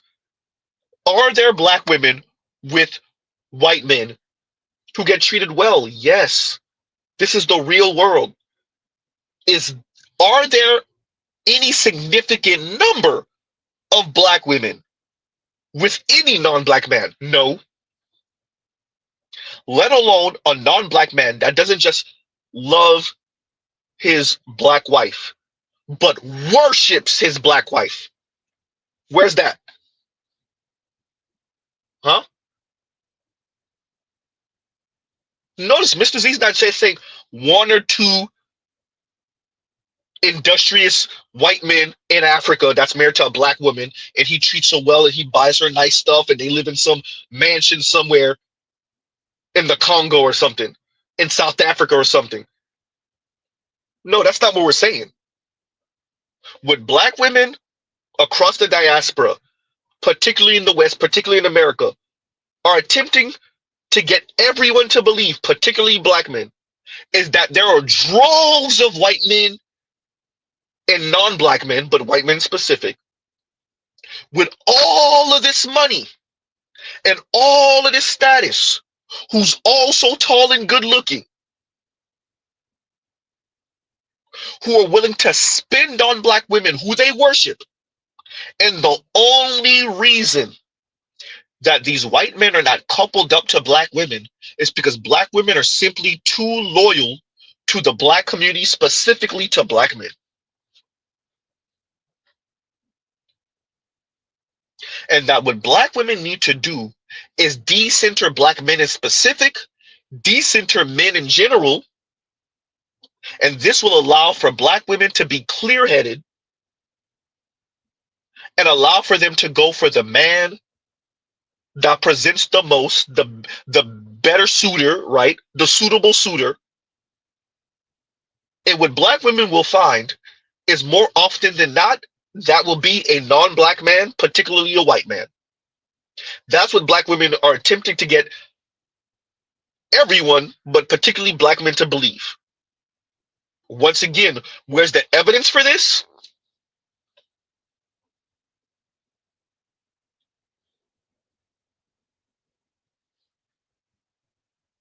Exactly. Huh?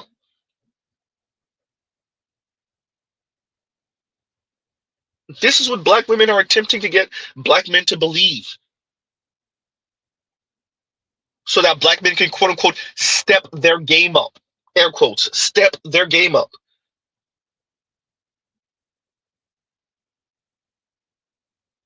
Because you see, when white men love black women, they really love black women. You've heard black women say that. You've heard black men say that. Huh? See, when a white man gets him a black woman, he get him the baddest black women. Huh? That's what we're told. That's what we're led to believe. Meanwhile, the divorce rate for black women, white men, is increasing. Well, the marriage rate for black women is decreasing. Meanwhile, the marriage rate for black men is increasing.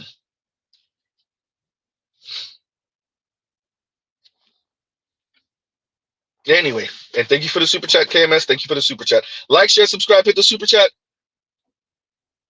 Huh? And Saint Cyr says, and thank you for the super chat. Black women are so nasty about the butt hair stuff. They have recently been commenting on Desi, South Asian and Southeast Asian women, Vietnamese, Laotian videos, saying, "There's my 2 inches bust down," as a compliment. Wow. Wow. Black women are going to say cringe things. The more they tell themselves, the more they reiterate to each other how much they don't care about others' opinions. And let's be very clear what justifies that to themselves. In their mind, modernity, white men's standards, white men's beauty ideals, and everyone else who they feel adhere to that.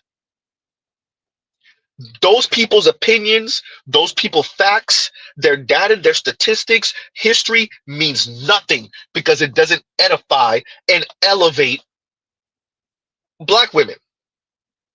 So black women are going to say cringe things. They're going to say sexist things. They're going to say mean things. They're going to say disparaging things. They're going to be unwarranted sass, smug, mean, aggressive. Because why should they adhere to your norms and ideas about their behavior and their speech? When your ideas of behavior and speech haven't centered them, haven't elevated them, haven't edified them, huh? So of course they're going to say weird things about Asian women and their hair that black women turn around and buy and put on their head. They don't care how it comes off to others. They actually do, they're pretending, but they don't care how it comes off to others. Why should I care what you say? when what you say doesn't edify me? Is it going to put money in my pockets? Is it going to turn me into politically, socially, economically the upper middle class and above white woman? If the answer is no, then why should I care what you have to say about anything? Huh?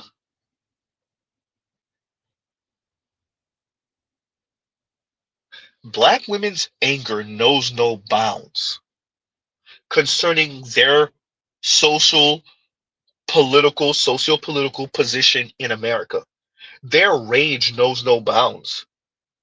But as I continue to emphasize to everyone, and even Foreign Man had to say it on waving the red flag, I have it saved for you can't retract, that black women are angry at everyone. But the only people they're allowed to take it off on in America are black men. And you wonder why black men are dating out and marrying out more and more. As KMS has said so eloquently, there's too much pain in the system. Are you going to have black men and black women that couple up and that get married and that stay married? Yes, it's going to happen. Is it going to be any significant number? No. Huh? As you see more and more of what JD Vance and Donald Trump and Elon and them are implementing, Stephen Miller are implementing, and it bites down and it crunches down on women, not just black women, but women. You're going to see a number of white women that would not have gotten coupled up get coupled up. You will see a handful of black women do the same, not enough. I already did the social math. Black women are not going back. They will become the Brenda Coven of America. They will be. Too many black men and young black men and boys have experienced non-black women. That's not to say non-black women are some type of panacea. They're not. Too many black men have experienced or have seen or have family members and relatives that either did the bachelor life their entire adult life or have entertained situations and relations with non-black women. And when these black men interact with Latinas or white women or maybe one or two Asian women, and they realize, okay, women are women, but the behavior is a bit different here. Huh? I don't really got to deal with her being aggressive. Like there's a line she won't cross. Could that woman still divorce you and take half in the future? Yes. Can she still hurt you emotionally? Yes. But is there an entire culture of breaking men? Maybe not. Does she have a family full of man eaters? No giggity. No pun. Are all the women in her family single? Her mom single, her auntie single, her girl cousins are single, her older sister and her younger sister is single. Maybe one of them got one man that slides through every once in a while. But they're a family full of man eaters. Nobody got a marriage worth a damn. Maybe one or two of them been married and divorced. The divorce happened within 10 years. But none of them have a 20+ year long marriage under their belt. None of them.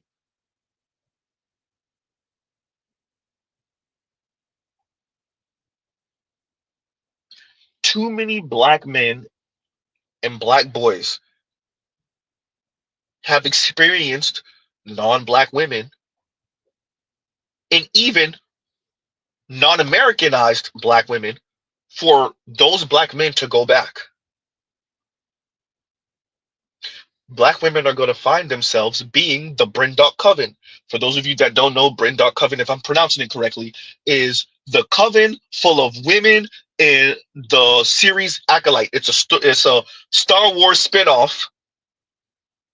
That's the one with what's her name that was ruined in Hunger Games, right? And Jodie Turner Smith. Jodie Turner Smith was the head of this coven, and she had twin daughters. Light skin, mixed-ish twin daughters. Ain't nobody know where the daughters come from. Supposedly it's some immaculate conception thing. Okay, whatever. You know Mr. Z got his speculations. Huh? But it's a coven of women. Ain't no man in sight. Not a single one. LGBTQ or otherwise. Not a single man in sight. And Mr. Z is saying, effectively, black women are kind of already there. But as technology moves and as you see people get to truly be individualistic if they want to, and you see the US and the rest of the globe rejigger because maybe we don't need all this labor and maybe we don't need this large population globally because we'll have the robots and we'll have the AI systems and people will still exist with that, with the economy, particularly in America, that's rejiggering, it's already there, to really only really work for the top 20, 25-ish% of people and everybody else get it how you live. That's going to put black women in a very precarious position. And because of black women's orientation already concerning men, black men in specific, too many men across the board, not just black men, see black women as insufferable, too aggressive, too sassy, too smug. And when you consider the anti-blackness in this society, it put black women in a very precarious position.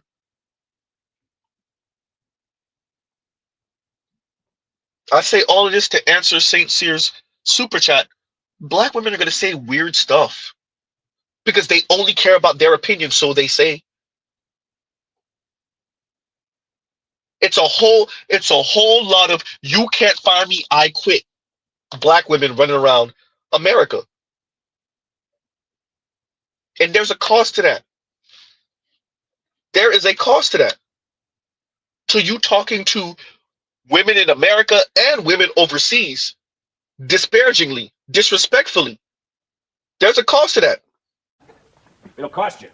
It may cost you a little. It may cost you a lot. But it will cost you. Imagine saying, there go my hair right there. When you see a South Asian or East Asian woman's hair. And you saying it disrespectfully. Because that's what it feels like to be empowered. So the person that's shaving their hair, putting it in a package, selling it to whoever, putting it in a package and sending it over to America, she's not the person in power. You are as the buyer of that hair. Not the person who's cutting their hair off and just regrows it. No, the person with the inferiority complex on the other end that's buying the hair. You're the one in power. Okay, yeah, that's it. The insecure woman is the one in power. Okay. And Chief Rucka says, and thank you for the super chat. Chief Rucka, I don't know if you saw, but I answered you about the Lily Gaddis. I can't find that in specific. But I do see that she's trying to bend the corner on some of the things that she's saying. Lily Gaddis is the racist white woman. Y'all already know who it is. The edgelord 12-year-old white woman she's not that talented, not particularly that good looking, says the most offensive things you can imagine just because, particularly concerning black folks. And she has, a bit of a following. I think she got 100 and some odd thousand subscribers.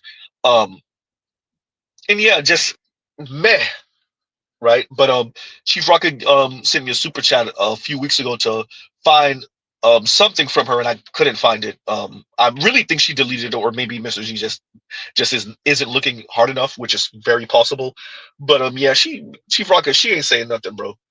And now that she has to, she said it. She said it. She's kind of dumb sometimes, and sometimes she just jump out there. We know she can't get a job worth a damn. And that's not to say some of these CEOs or whatever boss she would work for isn't anti-black, but to know of her anti-blackness and then to hire her anyway is just a bit much. So yeah, she pretty much talked herself out of a 9 to 5 worth a damn, maybe for the rest of her adult life. Could I see someone hiring her anyway outside of like a news organization, one of these turning points or something like that? Yeah, maybe one of them will hire her, or a Newsmax or something like that. Maybe Fox News will have her as a contributor one day. But outside of that, yeah, nah. I know she was on Pierce Morgan with Mark Lamont Hill, I remember, but yeah, she's not talented. She's just a edgelord white woman. There's nothing particularly redeeming about her. And that's not Mr. Z just being petty for the sake of being petty because we're talking about a racist white woman. It's to really ask, what is her redeeming quality? She's not charismatic. She's not funny. She doesn't have a wealth of knowledge. She's not saying anything, no history lesson, no anything. It's just edgelord, 12-year-old edgelord white boy stuff that get the little racist white dudes, pecker hard, and that's it. Like,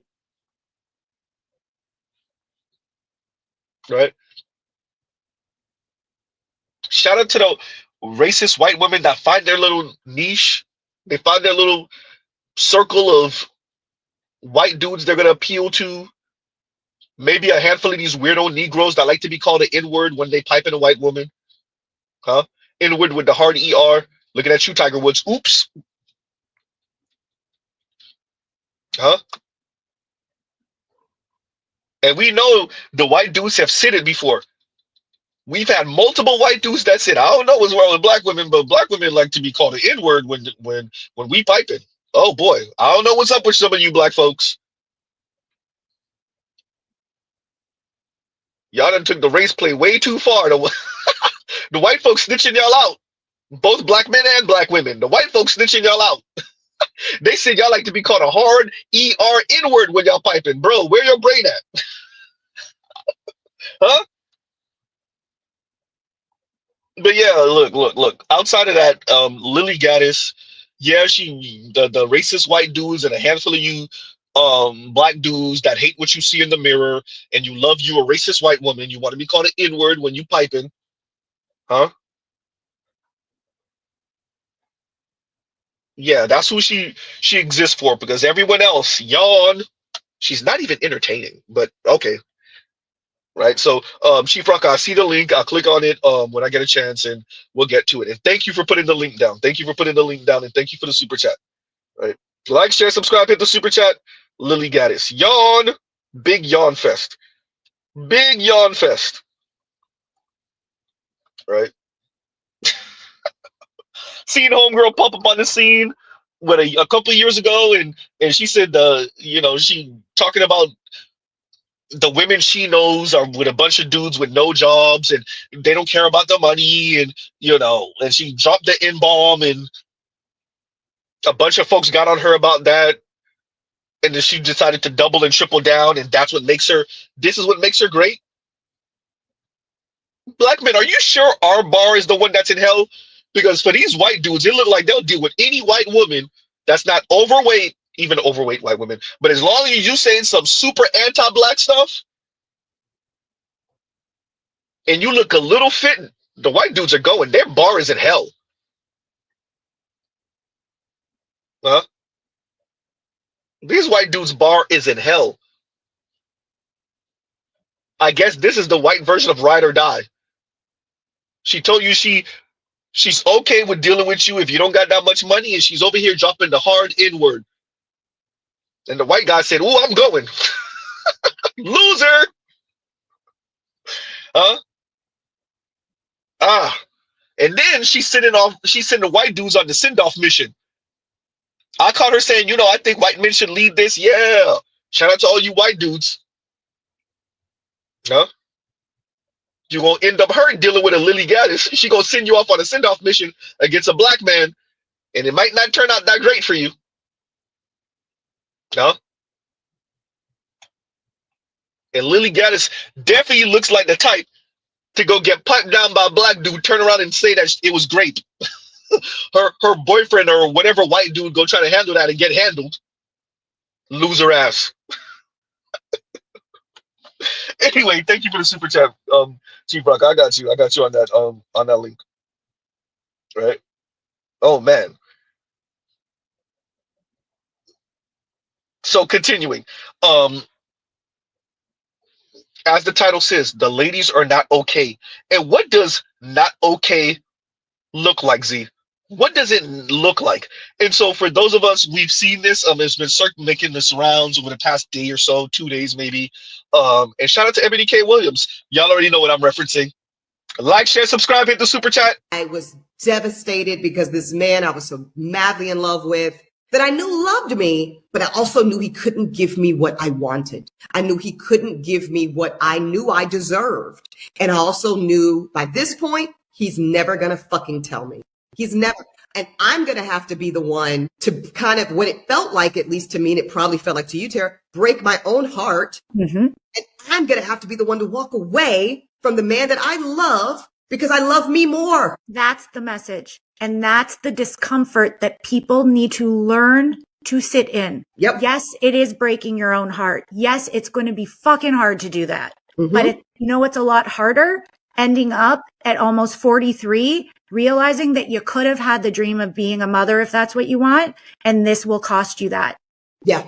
I can promise you, and Ebony, it sounds like you're saying the same thing. It will never end well if you continue to ignore the signs. None of us get to outsource our happy ending. We are the architects of it. And it is incumbent on every single one of us to give ourselves the lives that we want and deserve. It's not on our mama. It's not on these men that may very well love us and that we love. It's not on our best friends, our siblings, or our colleagues. It's on us. And to just piggyback on that, it will never be served to you on a silver platter. If you want it, you have to go out and get it. You have to take action and make it happen. And every single person can do that. The truth is, it does live within all of us. It's just on us to chase it and make it happen, whatever that is for you.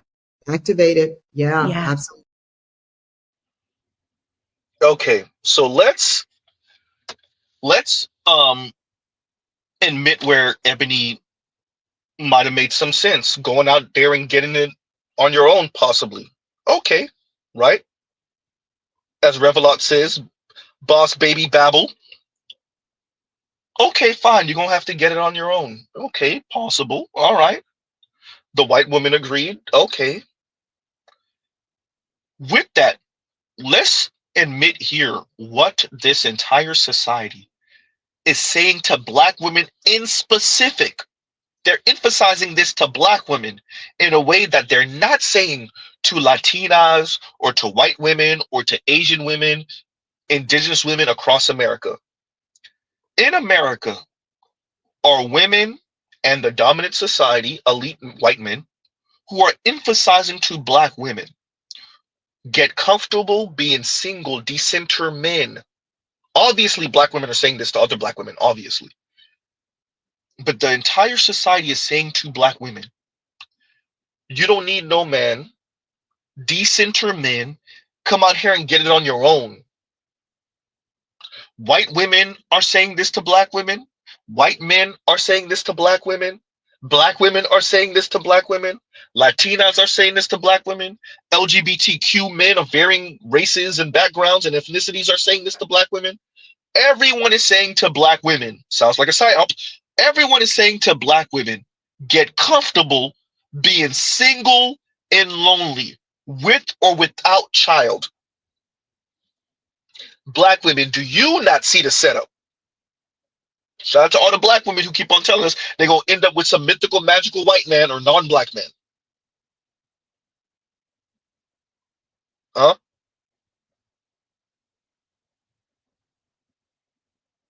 As Revelot says, boss baby babble. Everyone is saying to black women, get comfortable with yourself. Love yourself. Everyone is saying to black women, lean on your network, lean on your friends, community full of nothing but other black women. Women writ large, but black women specifically. A community full of nothing but coal-munching women. And if you're not a coal-munching woman, I guess you're going to be out here on the carousel. But be okay without maybe not ever experiencing romantic love from a man. Huh? Everyone is saying this to black women in specific. You know how we know? Because black women are telling you that. Everyone's telling them that. Personally, I am done with all women-centered events in 2025. The women empowerment brunches, lunches, the ladies' nights, I'm just gonna take a pause. Like, I need enough. I have my sisterhood. Of course, I'm open to making new friends, but there's other ways to do that and to spend my money. Like, where's the whatever reason, I'm just not allowed to experience love from another person. And yes, although, you know, I don't have that, there are other areas of my life that are flourishing, you know, like my YouTube channel and friendships, and it's giving me opportunity to pour into those friendships and pour into myself, which I think are equally as important. But I think people tend to forget that platonic love doesn't replace romantic love. And so as much as I am fulfilled by, you know, my friendships and, you know, relationships with my family and things like that, it still doesn't replace that desire that I have deep down for something more. And it's hard. It's a hard thing to suppress. It's a hard thing to put on the back burner, and not knowing how long I'm going to be in this season scares me a little bit. And it also scares me to know that it may not ever happen, that it may not ever happen. And so it's just like, I don't know. I don't even know if I'm making much sense in this video. You know what I'm getting real sick and tired of? Being single. And I get it. It's going to be some people in the comments talking about, you don't need a man to validate you. You should be by yourself. You should use this time to work on you. Child, fuck you. Fuck you. I'm sick and I'm tired and I'm sick of being single. I'm trying to come home to somebody every night. I'm trying to get my booty rubbed on. I'm trying to put on a cute dress and some heels and go out to dinner. I'm trying to get a bill or two paid. Like, I don't need a companion, somebody to talk to. I don't give a fuck about no validation. Oh, another night going home alone. This single life is ass. And don't get under my post talk about some. Just focus on yourself. Love yourself. Date yourself. I don't want to hear that shit. I really don't. I'm tired of it. Stop trying to tell me to mask my desires for being with someone else, that I should just be with myself. I've been with myself. I'm always going to be with myself. Like, it's me and her to the end of time. Like, stop it. Like, after a long day of work, I just be wanting to lay down. I want to cuddle. I want to tell my man about my day. I just want to hug. Like, damn. Like, it don't even be about all the other stuff y'all be talking about. It just be the simple things that you miss the most. Like, that's really it. Like, it's not even like, it just be the simple things. That's all I'm going to say. So just be grateful if you got somebody and you got a hug today. Because you know what? I don't need no man. I am tired of the amount of gaslighting us single people have to go through. Because let's be honest, a lot of the things that our friends in relationships can get for free, we have to pay for. And there's no amount of self-love or therapy that can kind of circumvent the frustration that being single is very expensive. Because if, an example, I am sick, I don't have anyone who can cook for me. My friend can ask her boyfriend to cook for her. I have to DoorDash something. If I need help moving something in my house, I need to go find someone and pay that person to come over and move it. Well, my friend can just ask her partner. And all those things just add up. If you lose your job, you have someone who can help you with rent. If you are having like financial trouble or health trouble, you now need to like disclose that to your family or friends, which might be embarrassing, or you can tell your one husband or your wife to help you through that. It is so frustrating to have to go through so many things alone and make these really big decisions, hard decisions completely by myself. I have my friends, I have my family, I love them, I can lean on them, but maybe I don't want to tell them all about my finances. Maybe I don't want to have to over-explain my entire health condition to them. Maybe I just need someone to help me with a real quick task that I don't want to have to pay someone or wait for someone to drive across town to come help me. And it is so frustrating because we're told that, being single is great. And it's really great when compared to an unhealthy relationship. But being single is not always better than having a healthy relationship. Don't get me wrong, I am not going to go hop into a relationship with a man just so I can have someone. But I do think we need to be honest that being single, while it can be really great, is also very impractical sometimes. Y'all want to come in my comments talking about male-centered, decenter men. You know who I'm decentering? I'm decentering you think that all women should think like you. I'm decentering you fake ass girl ass. I am decentering you because you're the problem. For my life and my experiences, you have always been the problem. Once again, as I say, whenever I play these clips, Black men, these women are not talking to you. They are speaking to other Black women. They're speaking to the larger society. And as Black Uru said, they are speaking to these white liberal women who keep on finessing them. I was devastated because this man I was so madly in love with that I knew loved me, but I also knew he couldn't give me what I wanted. I knew he couldn't give me what I knew I deserved. And I also knew by this point, he's never going to fucking tell me. He's never. And I'm going to have to be the one to kind of, what it felt like, at least to me, and it probably felt like to you, Tara, break my own heart. Mm-hmm. And I'm going to have to be the one to walk away from the man that I love because I love me more. That's the message. And that's the discomfort that people need to learn to sit in. Yep. Yes, it is breaking your own heart. Yes, it's going to be fucking hard to do that. Mm-hmm. But you know what's a lot harder? Ending up. People need to learn to sit in, or you mean Black women need to learn to sit in? Another white woman, shout out to Black women, y'all keep on opening the door and letting them in the conversation. So another white woman is telling y'all, hey, yeah, you're just gonna have to get comfortable single and just, doing your own thing. And yeah, you could say that to Ebony. Ebony can afford that test tube baby. What about the rest of Black women? What are they supposed to do? Oops. So Black women are supposed to be insufferable, mean, sassy, snarky, rude, entitled, self-centered, right? Negative liberty practicing, autonomy, and all that other talk. Men stay the hell away from them like the plague. That's white men, Black men, Latino men, Asian men, etc. And then the women who cannot financially afford all this science and technology for the test tube baby, they're supposed to do what? Oh, sperm jack a man and then act like it was a real relationship, right? Or just, as you're suggesting, white lady, Terry, what's her name? Tara Resnick. Black women who are largely working class, working poor, lower middle class, and can't afford the tens of thousands of dollars it took Ebony to have her child.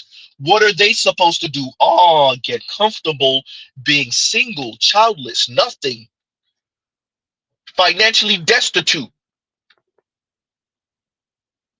Black women, every time you talk to white women, they're going to tell you this. Particularly liberal white women, they're going to tell you get comfortable being single, lonely, horny, potentially childless too. And then you're going to find Black women, of course, that tell you they changed their desires. They no longer care about these things. No, it's not that you don't care about it. You gave up for the sisterhood with white women who often sell y'all on that dream and then still turn around and marry white men on your ass and still have children within wedlock. You got to love it. So a white woman telling Black women, Hey, it's gonna hurt, but guess what? The best thing for you to do is be out here single and lonely. At least Ebony can afford the test tube, baby. The masses of you, well, continue. I was devastated because this man I was so madly in love with that I knew loved me, but I also knew he couldn't give me what I wanted. I knew he couldn't give me what I knew I deserved. And I also knew by this point, he's never gonna fucking tell me. He's never. And I'm going to have to be the one to kind of, what it felt like, at least to me, and it probably felt like to you, Tara, break my own heart. And I'm going to have to be the one to walk away from the man that I love because I love me more. That's the message. And that's the discomfort that people need to learn to sit in. Yep. Yes, it is breaking your own heart. Yes, it's going to be fucking hard to do that. But you know what's a lot harder? Ending up at almost 43, realizing that you could have had the dream of being a mother if that's what you want, and this will cost you that. Yeah. I can promise you, and Ebony, it sounds like you're saying the same thing. It will never end well if you continue to ignore the signs. None of us get to outsource our happy ending. We are the architects of it. And it is incumbent on every single one of us to give ourselves the lives that we want and deserve. It's not on our mama. It's not on these men that may very well love us and that we love. It's not on our best friends, our siblings, or our colleagues. It's on us. And to just piggyback on that, it will never be served to you on a silver platter. If you want it, you have to go out and get it. You have to take action and make it happen. And every single person can do that. The truth is, it does live within all of us. It's just on us to chase it and make it happen, whatever that is for you. Activate it. Yeah, absolutely. Yeah. White womaning. Black woman, all ears. At least Ebony has something to show for it. She got her test tube baby. She makes good money on her own. She lonely as hell and you can see it. Oops. Huh? Talking about she had to break her own heart. You had to break your own heart. So you calling Buddy Rowe a coward because he wouldn't break your heart? He left you out there to break your own heart? To figure it out on your own that he wasn't going to wife you? That he chose his children before you? Oops. Huh?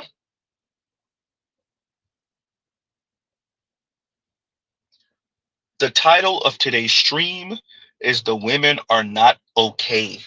The ladies are not okay. That's today's stream title. The ladies are not okay. Because they're not. What I've played for y'all today are a bunch of black women coping. Coping about their hair. Coping about being politically lesbian. Huh? Coping with I do what I want. And what that means for them, coping. It's a bunch of women coping. The ladies are not okay. As Lion said, this is the lonely girl epidemic. This is what it looked like. A bunch of single, lonely women that our society minimizes. Huh? America doesn't like to speak about how many lonely single women it has, namely black women. As Lion said, the female loneliness epidemic. Yeah. We don't like to talk about that, though. Huh? Oh, because it's not as dangerous. Remember, see, when the men are single and lonely and they're dangerous, they pose a threat to society. Excuse me. The men pose a threat to society when they're lonely, single.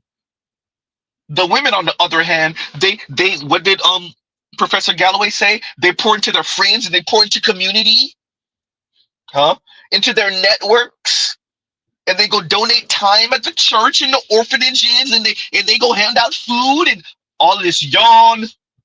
No, the women aren't bitter, angry, mean, taking off their bitterness, their angriness, their anger, better yet, sorry, angriness. Their anger off on everyone, other women, definitely men.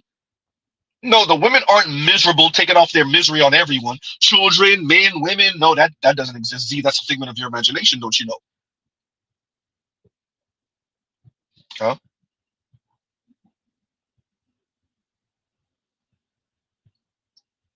Ah, so even Ebony K. Williams, who at least has the finances, is telling you, and she's getting to the point, and guess what? We know is going to happen because we got a woman who's about a decade older than her that's saying, "Oh, I can't do it no more." Huh?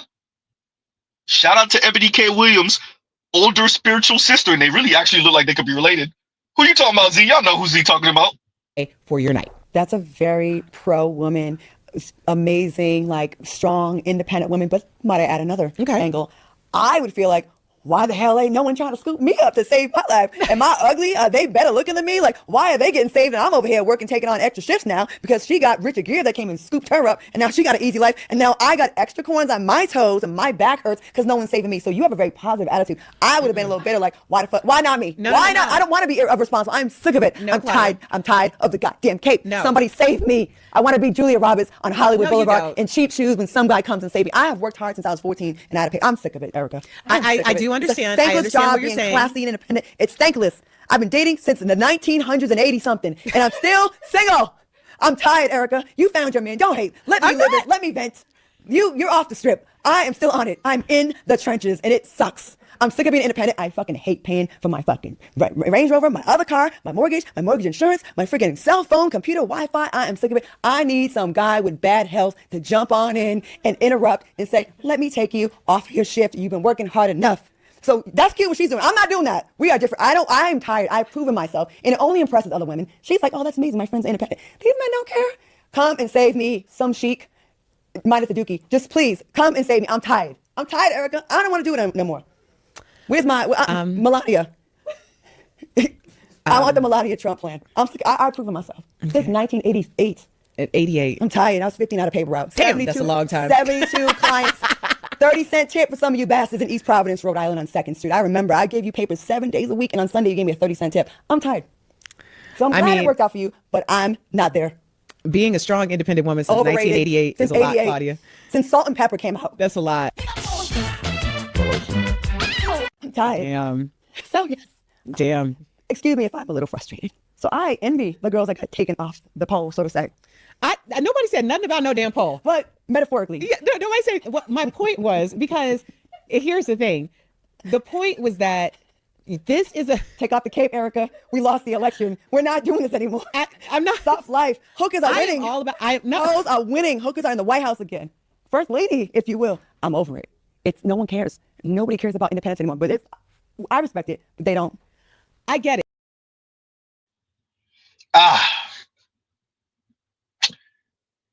Yeah, yes, the ladies are not okay. To all the technocrats and social designers, your daughters are going to be screaming. Maybe not your literal daughters, you selfish a-holes, but the young women, I don't know, 60 and younger, goddamn, Z, 60 and younger, oh yeah, they're going to be screaming. All the loneliness going to be kicking them all in the rear end. What Jason Black say, with all 4 feet? Huh? The loneliness going to be kicking them in the rear end with all 4 feet. Even your daughters with some money. Oh. And yeah, you better believe there's going to be some white women in there too. Oh, you better believe it. Huh? Dr. Marcia Inhorn done told us about that. All the women that everybody think are doing so fine, or so swell. Dr. Marcia Inhorn said, what she called it, Mothering on Ice or something like that. Something on Ice. Parenthood on Ice, something like that. She wrote a whole book about a bunch of women, mainly Asian and small hat women, who's putting their eggs on ice, frozen eggs. Because apparently, according to the women, they can't meet the right man, a man that's on their level, but that's also a feminist and that kiss their rear end,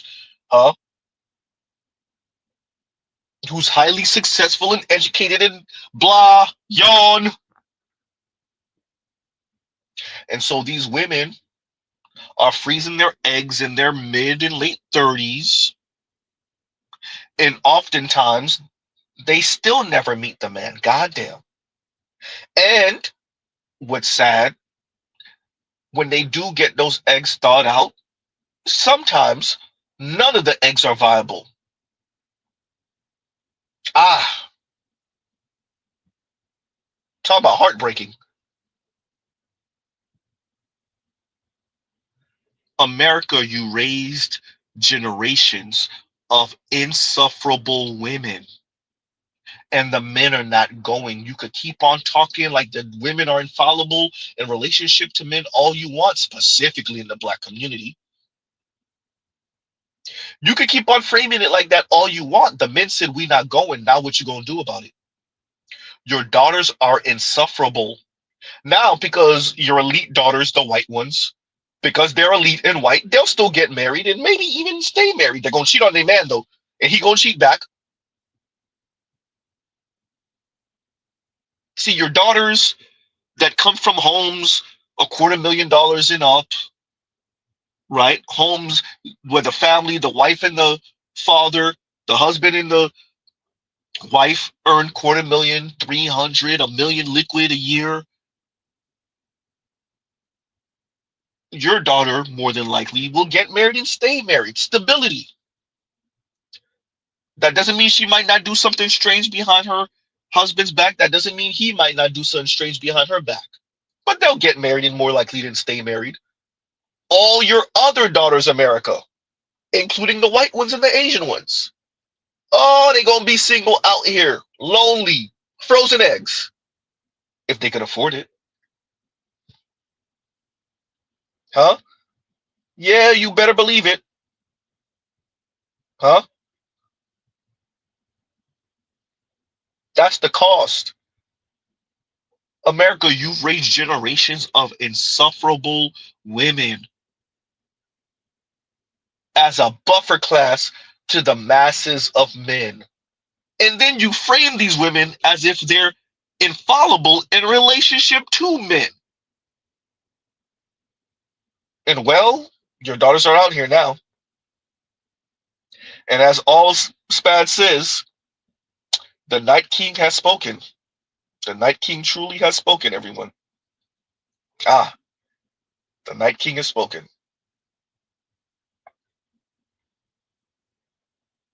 Ah, that's absolutely hysterical. And Vince says she's been single. I don't know what you're trying to say. She's been single since the Ford Taurus hit the market. She's been single since the Ford Taurus hit the market. God. Huh? Hey, that's the cost. With that, what does the sisterhood eventually have to admit? Huh? Shout out to MTR. I'm LaVan Zan, and I am a Yoruba priestess and a cultural custodian. This is not our culture. This book is anti-cultural, anti-African, and anti-historical. Wait a minute. Because our ancestors have said that our key to our growth is love. This book contains no love. It doesn't encourage love. It doesn't support love. And it dismisses the most loving force on this earth, the African woman. Take a break. Back then and during that time, Yala didn't have no man. And she didn't have no successful situation to tell us what she learned so she could do this and that. And I'm not sure if she had one now because that's not my business, okay? But I really like people to have some history, to have some credibility. She went all up in Essence magazine and put me in there, asked me had I lost my mind. They was all mad. Well, a lot of our sisters took on certain reactions because they wanted the approval of other sisters. They wanted other women to say, yeah, girl, you did good. You against her, we against her, okay?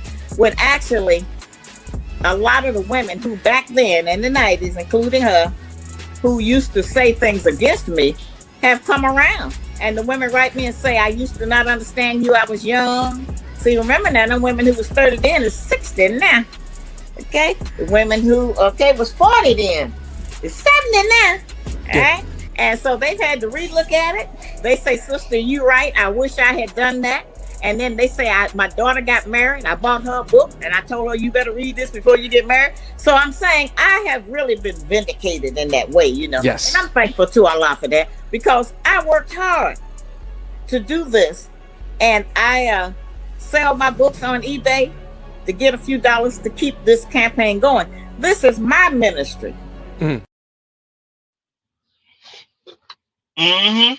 So from Shahrazad Ali to Iyanla Vanzant, from Iyanla Vanzant to Ebony K. Williams, from Ebony K. Williams to Lauren off of The Breakfast Club.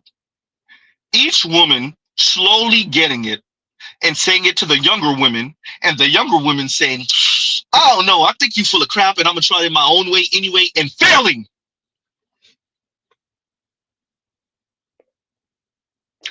Iyanla Vanzant stood there and went against Shahrazad Ali. Turned around and realized she was wrong, never apologized, then tried to tell Ebony K. Williams, maybe we're seeing this the wrong way.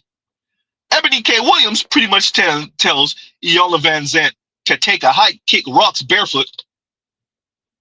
And as Ebony K. Williams slowly realizes that Iyanla Vanzant is right, she's not going to apologize. She's not going to say that Iyanla Vanzant is right. She's going to keep the straight face, right? She's going to try to play stoic and slowly, just teeny tiny, leak a little bit of wisdom and knowledge onto Lauren from The Breakfast Club. Lauren, on the other hand, says, no, man, I'm going to keep on going like this. And, you know, a man's going to see my greatness and bow to me, essentially, is what Lauren said. She didn't say that, but that's essentially what she said. And Ebony's telling her, hey, I'm telling you, them men don't care nothing about that. You just a more expensive headache. Huh? You got to love it. The men over here saying, hey, so we got to wait until you 75 to realize that you don't know what the hell you're talking about and you should have been on our program since 18. We got to wait until you know what, ladies, don't worry about it. Ticket, please. Huh? So Shahrazad Ali tried to school Iyanla Vanzant. Iyanla Vanzant wasn't having it. Iyanla Vanzant tries to school Ebony K. Williams. Ebony K. Williams wasn't having it. Ebony K. Williams tries to school Lauren from The Breakfast Club. Lauren from The Breakfast Club isn't having it. You gotta love it. And baby boomer black men, Xer black men, millennial black men, and the oldest enough of Gen Z black men are literally watching this through the generations because it's on film. The internet will expose us all.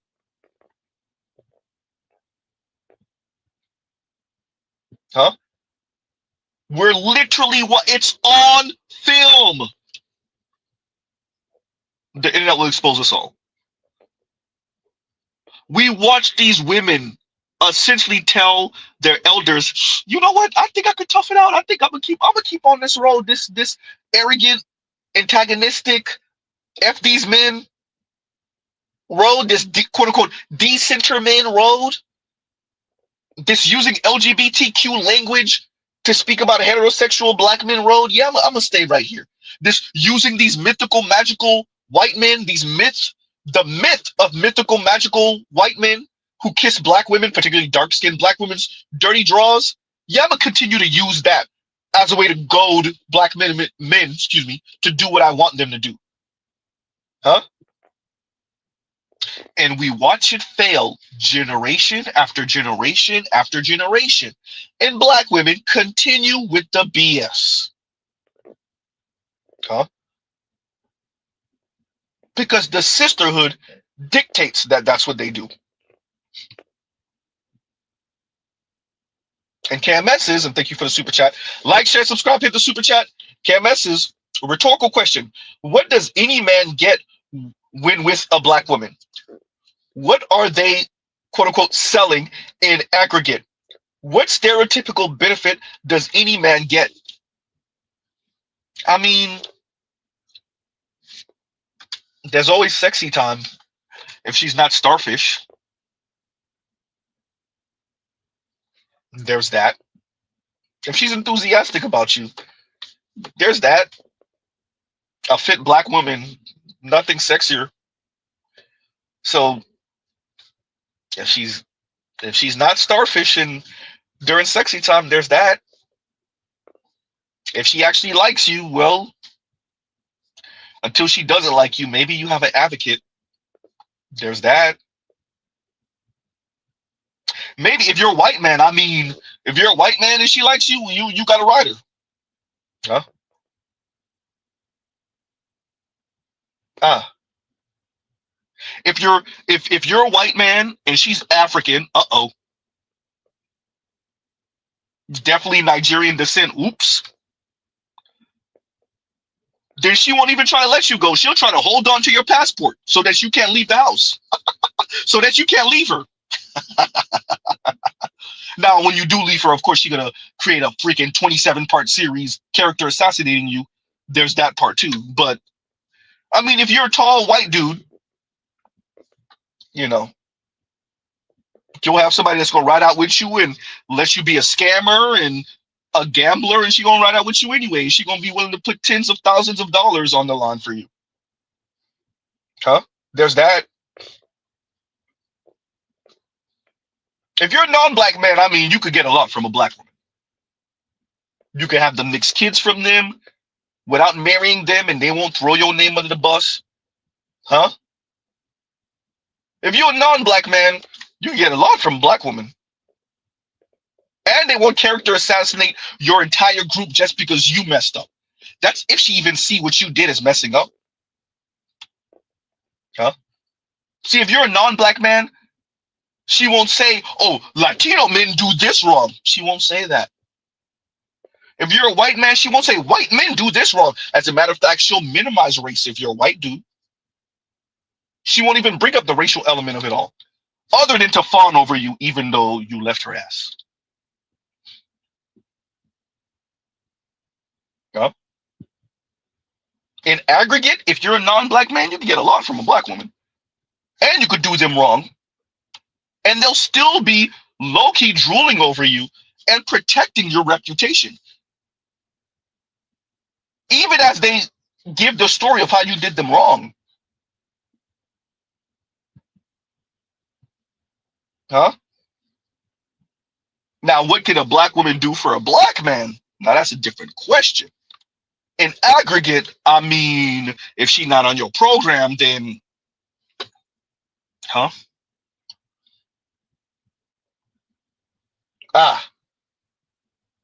What are black women doing for black men other than character assassinating you, insulting you, demeaning you, disparaging you in public? Colorism, featureism, texturism talk? Calling you males instead of man? Trying to get you to be okay with this weird LGBTQ form of relationships? And then call it egalitarian when really it's gynocracy repackaged as egalitarian? I mean, what are black women doing for black men in aggregate? Well, that marriage rate tells you, ooh, whoops. That interracial marriage rate for black men that's increasing year by year is telling you what black women are doing for black men. Uh-oh. In aggregate? Huh? Black women's luring marriage rate is telling you what black women are doing for black men. Yikes. Well, I think we answered that one. Thank you for the super chat, KMS. Thank you for the super chat.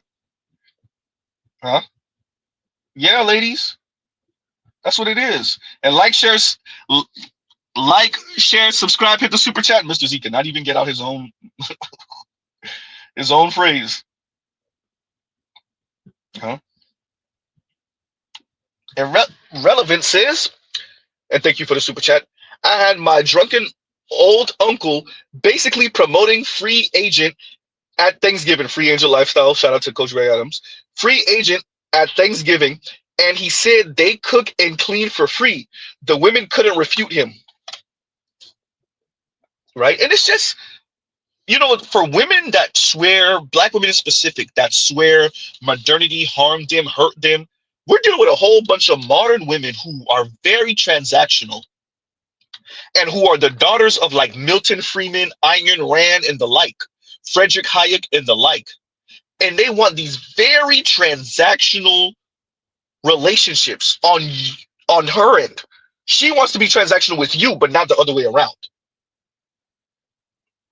Right?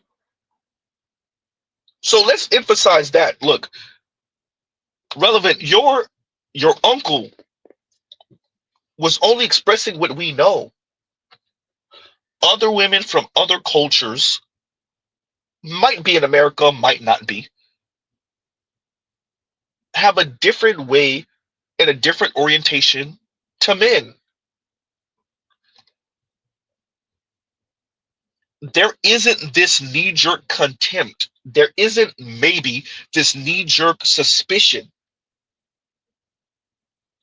American women, black women in specific, because of black men's race, have this "F you pay me" attitude.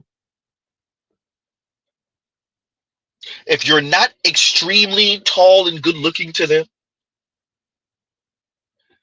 and if you don't have the resources or the triple X appeal, their attitude to your everyday black men, everyday black women, normal, regular, not particularly unattractive, not particularly extremely attractive, everyday average black women's attitude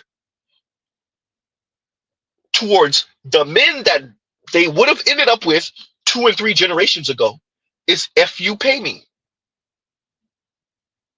And what your uncle is expressing, I would argue, is interacting with other women from other cultures, including maybe some black women from other cultures. That is not the orientation. They are not fully "F you pay me." They don't have contempt for men outright. They're not suspicious of men from the jump. And that creates a different type of relationship and formation. When you're engaging with a woman who is okay with working, appreciates you're probably going to put in more work, physical work, do more hours, possibly earn more money, but she's okay with contributing her part financially. She doesn't have contempt for you because she is contributing her part financially. She defers to you. She's still kind. She cooks at least 2 and 3 times a week. Black women, Americanized black women, just don't appreciate that black men who have interacted with non-black women, or maybe even black women from overseas, who have seen this different way of viewing men, this different behavior, this different orientation. They can't go back to a black woman or to black women that have contempt for black men. They can't go back to sexist, misandrous black women. Huh?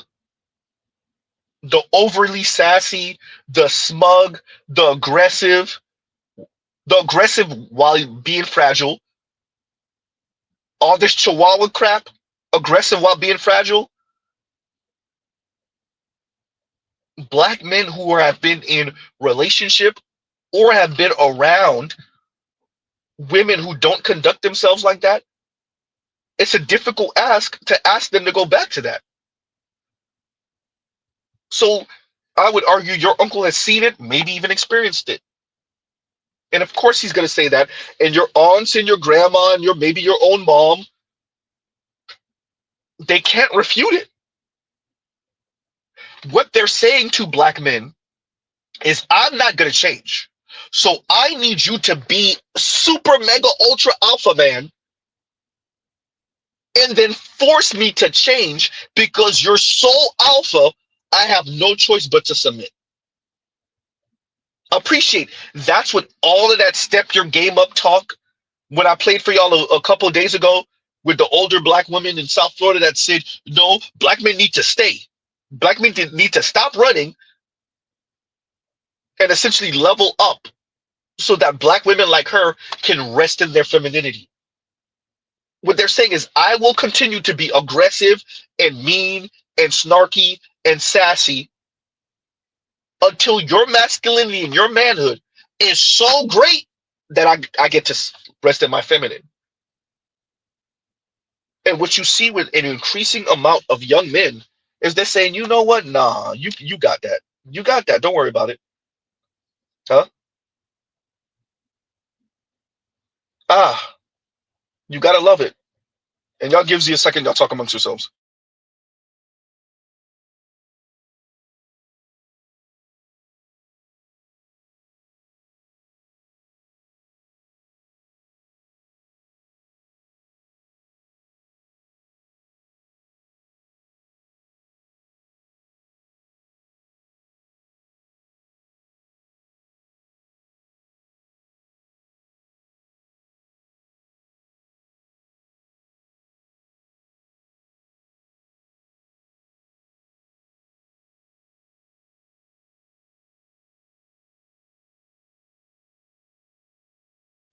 And we're back. My apologies, everyone.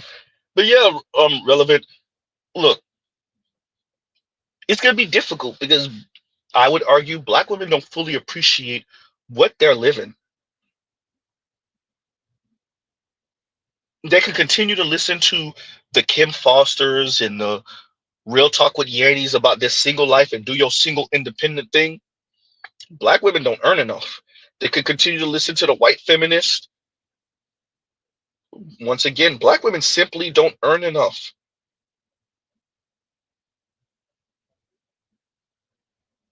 And once again, relevance says, I had my drunken old uncle basically promoting free agent at Thanksgiving, and he said they cook and they clean for free. The women couldn't refute him.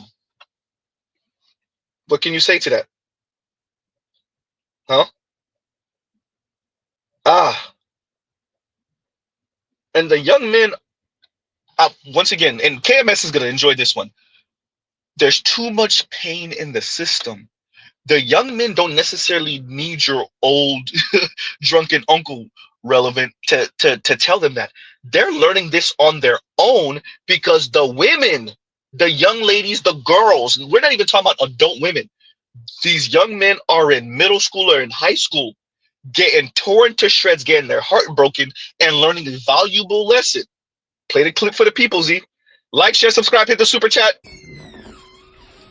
What are you doing? I'm on the phone. Okay, I have a quick question. Can you get your hair out of your face? What advice would you have for another 17-year-old? Don't trust women. Just get some money. What? Don't trust women. Just get some money. That's your advice? Yeah. What other advice do you have? I'm going through it right now, so that's my advice. Never ever talk to women. Honestly, I think we should start a women hate trend, and we should only love our mothers, sisters, and grandmothers. But we should stop talking to women for like 5 years and just focus on money, and then we all be up. And then by the time the 5 years over, I think these women will have learned a lesson, and they'll stop doing crazy stuff to us. You know I'm posting this, right? That's fine. I actually want you to make sure. How long is this? What do you mean how long is this? Well, we've been recording for a minute. Good. I hope y'all watch this whole minute because like, I'm letting y'all know, like, these women, they like don't trust them. Please. What about your mom? No, I said only our moms. We should only trust. I know, but I'm a woman first before I'm your mom. No, you're not. Not in my eyes. You're my mama first. So I don't want to hear none of that. Your mom, you can trust your mom and your sister and your grandmother, but you shouldn't have any intimacy with any woman for the next 5 years. I think as men, if we do that, we will grow stronger. We would have much more money, and then these women will realize like they really do need us, and they'll stop playing with us like how they do. Okay, that didn't really go as planned, but thank you for your input. And Mama said that didn't go as planned. FD signifier, where you at? Foreign, where you at? Alvin, where you at? Lil Bill, where you at? Omizi, where you at? I told you, huh? Too much pain in the system. Shout out to KMS, huh? It's not us. We're not handing out pamphlets. We're not handing out flyers. Your daughters are, I wasn't cursing all day. Your daughters are assholes. You're 17-year-old young men. Now imagine this. More than likely, he's talking about a black woman. Put money, he's talking about a young black lady. He's 17. We'll say black girl. Minors. You know, all he need right now is for Latina to smile at his face and it's over. And he's gone for the rest of his life. All he need now is for one young white woman, white girl, one Latina to smile and be kind to him. It's over for the rest of his life. He gone. Huh?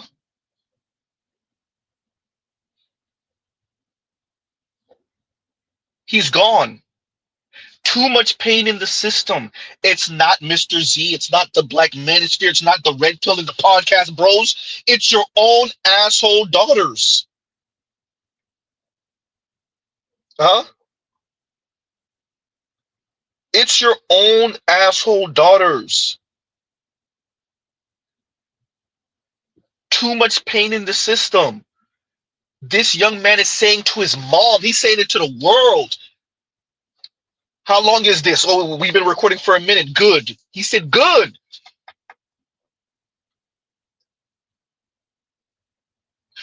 You have a young man, dude. For all of us that are men, when you were 17, the wind blow the wrong way, you have an erection. This is a 17-year-old telling you to not deal with women for 5 years. And if we collectively don't deal with women, then maybe they'll appreciate us on the other side. He's 17 years old, essentially talking about turning his male member off for 5 years. This is a 17-year-old young man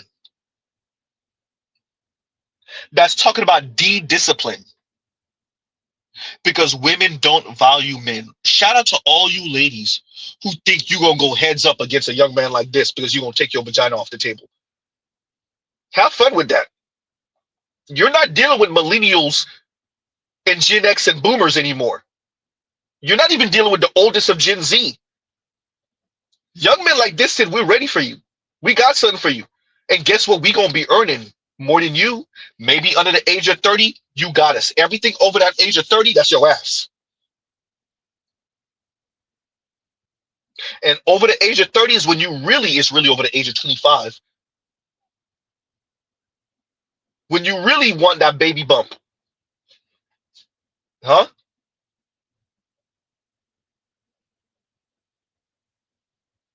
He is 17 years old, FD Signifier. 17. Huh? It's not Z. It's not the black manosphere. It's not the podcast bros. It's not the red pill. It's your own daughters. Dear America, your daughters are red pilling the boys. FD Signifier said, y'all scaring the hoes. No, the hoes are scaring the bros.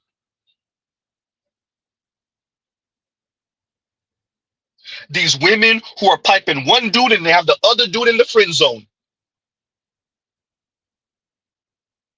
Huh? These women that are using these young men and these boys for lunch dates.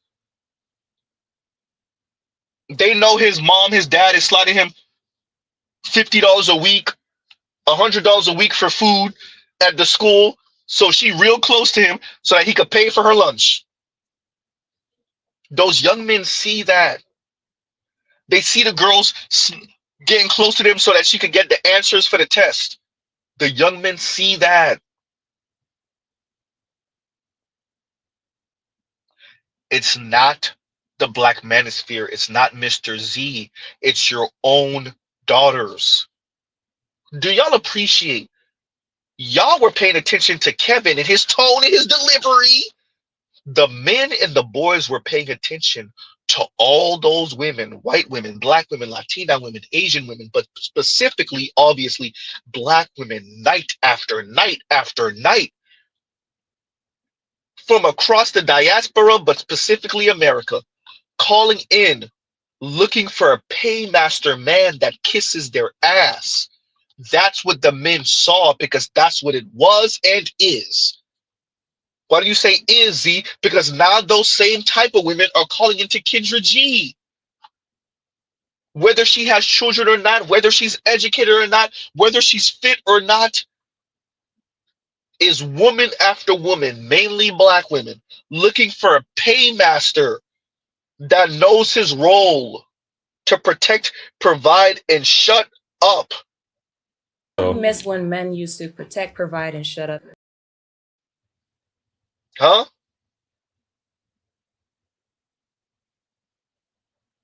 It's too much pain in the system. Listen to how your 17-year-old sound.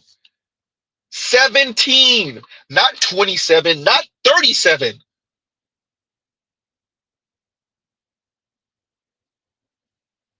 All these little girls coming out here jaded as hell and feel justified, and the whole world speaks like they're justified in their resentment and anger towards men. And no one cares about how your 17 and 16 and 15-year-old boys think and feel. F their feelings, right? Alrighty then. He's 17. And talking about that, on the opposite end, Relevance is, and talking about his uncle, he's not red pill. He was just asking grandma regular stuff we know here. It's more that he has to pay Keisha to act right. So your drunk uncle is having an epiphany, and this 17-year-old that I just played is having an epiphany too. And he has decades before he's your drunk uncle. He's not going to be your drunk uncle. He's getting red pill now at 17. He's not going to have questions for grandma in 20 years and 30 years. He already going to have the answers.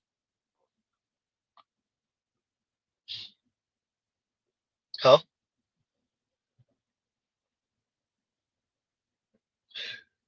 Relevant, the fact that your uncle is realizing, I got to pay Keisha to act right.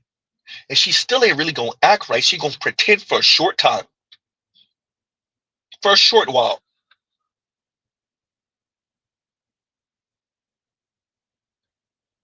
I harp on marriage because of the stability.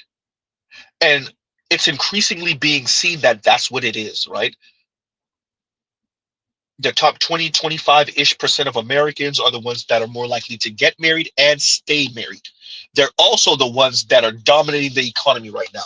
The top 10% of Americans are responsible for 50% of the consumerism. When you add the other 10%, you're looking at 80 and 90% of the consuming being done by the top 20% of Americans. Those are the folks that are more likely to be married. Those are the folks that are more likely to be college educated. Those are the folks that are more likely not to get divorced. Those are the folks that are more likely to have children within wedlock, etc., etc. The people that are more likely to have their passport, etc., etc.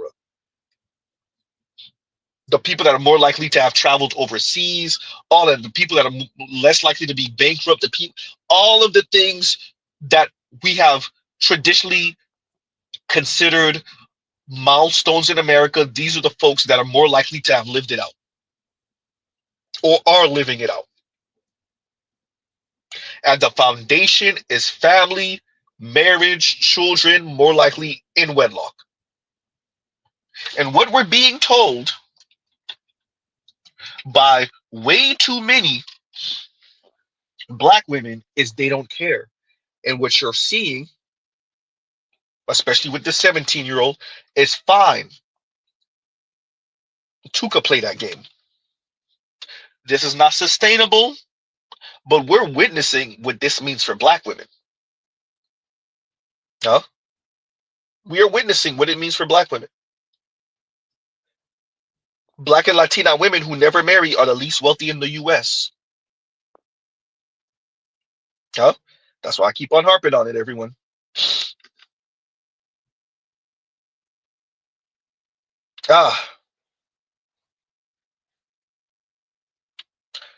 And what does his brother say? Once he hits university or his first apartment, things will magically change. Focus on self and stay clear of the BS. That's what he's saying, though. At 17. If he continues on this road, we know he's heartbroken, so he can always jump off this road, right? If the right young lady, right sister show him some play.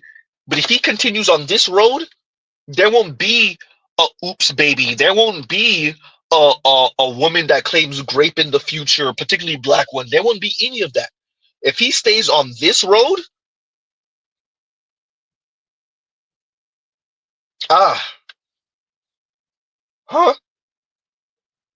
And thank you for the super chat. Thank you for the super chat. Like, share, subscribe, hit the super chat. If he stays on this road, it's going to be a whole different ball game. He's telling you, I'm not going to fall for any of these things. I'm already on the road where I'm going to put my peen up and focus on myself and getting this money. These are his sentiments at 17 years old. Not at 27 after a failed short marriage. Not 37 years old after you left court and got hit with all type of child support and alimony. Huh? Not 47 or 57 or 67 years old. When it's time for you to retire and your wife beats you to the punch and decide to divorce you, and her exit strategy is to cut his money in half. Let me get that 401k, please, and thank you. Oh, yeah, we could cut the house money in half. I'm going to go live with one of the kids anyway. Oops. He's 17. You heard what his mom said at the end? That didn't go as planned. Yeah. Who's red pilling the young men? My question to everyone, all these anti-red pillars, who's exactly red pilling the young men? Ooh. Answer that one. To Olay, to Kim Foster, to FD Signifier, to Julesy, to Consciously, who's red pilling the young men? Are you sure it's us? Are you sure it's the quote-unquote manosphere or the black manosphere, the red pill guys, the podcast bros? Who's red pilling the young men, particularly young black men? Are you sure it's not the women because of their behavior, the girls because of their behavior? This is a 17-year-old. You want to say he's listening to all type of black manosphere and all type of Andrew Tate? Huh? Myron from Fresh and Fit? Who's red pilling the young men? Uh-oh.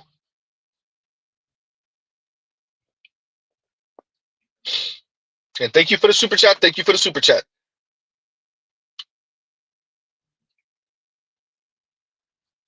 And Vince says, no, but thank you for the super chat. No vagina for me. No pipe for you. Yeah.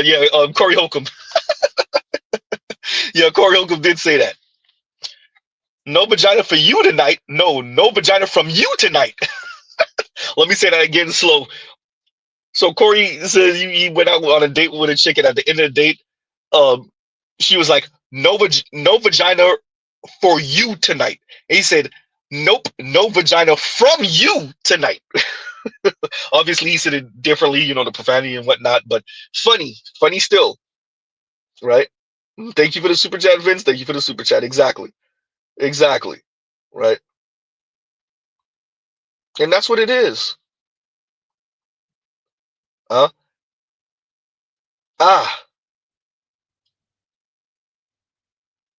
So we played that for y'all, and we got one more. Like, share, subscribe, hit the super chat. We're going to have to end that. We got things to do. Reckless. We got things to do. And what's the last video? Well, the sisterhood. I just feel like some people get absolutely inhumane with the whole "you're not a girl's girl" concept. Yo, what's up, girl? What it do, bro? How you been? Oh, shit, girl, I've been great. I'm not gonna lie. I know I got a man, but he wasn't texting me back last night because he was at work, so I got bored. I fucked 4 different niggas. I hope he wasn't expected to be that many. Guess it just happened in the moment. Yes, girl, it was so good. What is this trifling hoe talking about? He cool as hell. They've been together for years. It was better than my man. I'm low-key thinking about doing it again. You feel me? Like, tell him. What? I ain't gonna lie, gang, I love you, but that's a good man. He never done done you nobody wrong. Yeah, but like I was drunk and I was having fun. Like you really tripping right now. Drunk and having fun by cheating on your man stuff? Okay, but you up here trying to convince me to tell him because you talking about some it's morally right. Like you're literally not a girl's girl. The fuck? This how she do him, how she gonna do me? And I guess I'm just a human's human, like this is wrong. And just cause I'm a girl, I'm just supposed to let this shit slide. I'm not gonna lie, I'm a big supporter of supporting homegirls' rights and wrongs, but you gonna have to wrap this shit up. I ain't gonna lie to you. And it's a perfect time to read this. And KMS says black women decenter men, also black women. White men want us, stupid. Huh? The young lady told you how the sisterhood gets down. The sisterhood does all type of creep stuff, and then demand that other women backs them up. Because it's the sisterhood. These are the folks that take the men that say bros before O's. Y'all know what Mr. Z is saying. And say that's how we all think. Meanwhile, this young lady is telling you how the sisterhood thinks. That is justifiable to cheat on your man because you were drunk and whatnot, and then you demand that the sisterhood backs you up. Yeah. The difference between men and women in this case is that our society looks suspiciously at men and sees it as unjustifiable a man cheating on a woman, particularly in the black community. It's justifiable whatever a woman does. Remember, black women are infallible in relationship to black men in specific. What this young lady expressed to you is how the sisterhood gets down with women. There is no moral compass. A woman, black woman, could do whatever she want to do to whoever she want to do it, because once again, what informs them is intersectionality, and it's only right. It's get back. Rules and norms are for everyone else. I don't have to follow rules and norms because rules and norms have put me and other black women on the bottom. So we don't got to follow none of that. You're literally not a girl's girl. That's what the young lady said. Play it again for the people, Z. I just feel like some people get absolutely inhumane with the whole "you're not a girl's girl" concept. Yo, what's up, girl? What it do, bro? How you been? Oh shit, girl, I've been great. I'm not gonna lie. I know I got a man, but he wasn't texting me back last night because he was at work, so I got bored. I fucked 4 different niggas. I look, he wasn't expected to be that many. Is it just happening for at the though? moment? Yes, girl, it was so good. What is this trifling hoe talking about? He cool as hell. They've been together for years. Shit, it was better than my man. I'm low-key thinking about doing it again. You feel me? Like, Tell him. I ain't gonna lie, gang, I love you, but that's a good man. He ain't never done you nobody wrong. Yeah, but like I was drunk and I was having fun. Like you really tripping right now. Drunk and having fun by cheating on your man stuff? Okay, but you up here trying to convince me to tell him because you talking about some it's morally right. Like you're literally not a girl's girl.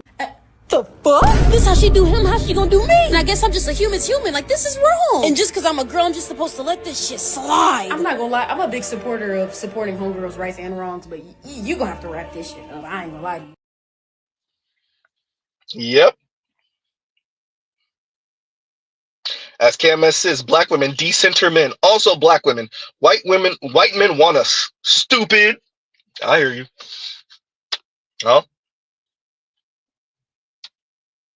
The sisterhood demanding that other black women pay fealty to the sisterhood. Gotta love it. Huh? Gotta love it. And once again, KMS, thank you for the super chat. Thank you for the super chat. So I had to play that for y'all to emphasize the ladies are not okay. They sound schizophrenic. They're holding each other to retarded standards. Huh? They're telling you there's the black realm, with the black realm where there's no rules outside of you must pay fealty to the almighty black woman. Huh? They got the 17-year-olds out here, 17-year-old young black men out here heartbroken, talking about essentially decenter women and put your peeing on ice for 5 years. Huh? De-discipline. Huh? All because the women are telling you they gonna do what they want to do. The bubble, pop the balloon. Here we go right here. Pop the balloon contestant is going to tell you what she's really looking for in a relationship, or she's going to tell you about her background. Sudden pop. What's your name and age? My name is Africa. I'm 36. Okay, what do you do? I do me. What you mean by that? I do me. Whatever I want to do. When I want to do it. Like what? Whatever I want to do. I sing, I dance, I sell crack, I babysit, I fuck bitches, baby fathers and shit like that. Whatever I want to do. Start a new bit. Whatever I want to do. All right, man almighty. Take a look at this. Name the city she's from. All right, she does whatever she wants. No. Yes, she looked like a whole crackhead. She might be on it. Regardless, the sentiment is what we're focused on here. And that sentiment is far and wide amongst Black women. Educated, not educated, classy, not classy, I do what I want to do. I do me. I do what I want to do. Nothing wrong with that, but it costs. Huh? Ladies, there is nothing wrong with you doing what you want to do. And well, it'll cost you. It may cost you a little. It may cost you a lot. But it will cost you. Black women do not be having the options that they say they got. And before you jump in my comments, no, I don't have a man. No, I don't have options. Okay, so I beat you to it. There you go. I already beat you to it. So if that's all you care about, you can go and scroll past this video. Anyway, Black women do not be having the options that they say they got because shoot the messenger. Feminism told y'all be strong, independent, and alone. And y'all followed it to the grave. Y'all pushed all the good men away, called submission slavery, and think being difficult is cute. Now y'all 35 and tired, looking around like, oh, where the good men at? Sis, they moved on. Real men want peace, not problems in a lace front and a loud voice. Feminism sold y'all freedom, but they didn't mention the price. Loneliness. feminism sold y'all freedom, but they didn't mention the price. Loneliness. And there you go. What else do you need to hear? The ladies are not okay. The ladies are not doing okay. They're not okay. They over here making up stories and giving you their recount of being in Asia and white men loving on black women in Asia. Let's say the young lady actually did see that. How often did you see that? Was that a thing in Asia? White men loving on black women in Asia around a bunch of Asian women. Yeah, that's it. People wanted to jump down my throat when I said that other races of men, particularly these men, love dark-skinned black women the most. And not only am I here to double and triple down on what I said, but I'm also here to say that I am not fully pro-black. I am pro-black woman. There is a big difference. And a lot of times, like, black men will come into the comments making all these defenses and all these things. But, like, what we have to understand is a lot of the pro-black ideas were created by men who were misogynist. And I don't agree with that. I have total respect, well, some respect for the men of the 50s and the 60s who led the civil rights movements and all that stuff. But a lot of them were really misogynist. I love MLK, but he cheated on his wife with a lot of different women. I've heard horror stories about the Black Panthers. So my black idea is not architected by men, and it never will be.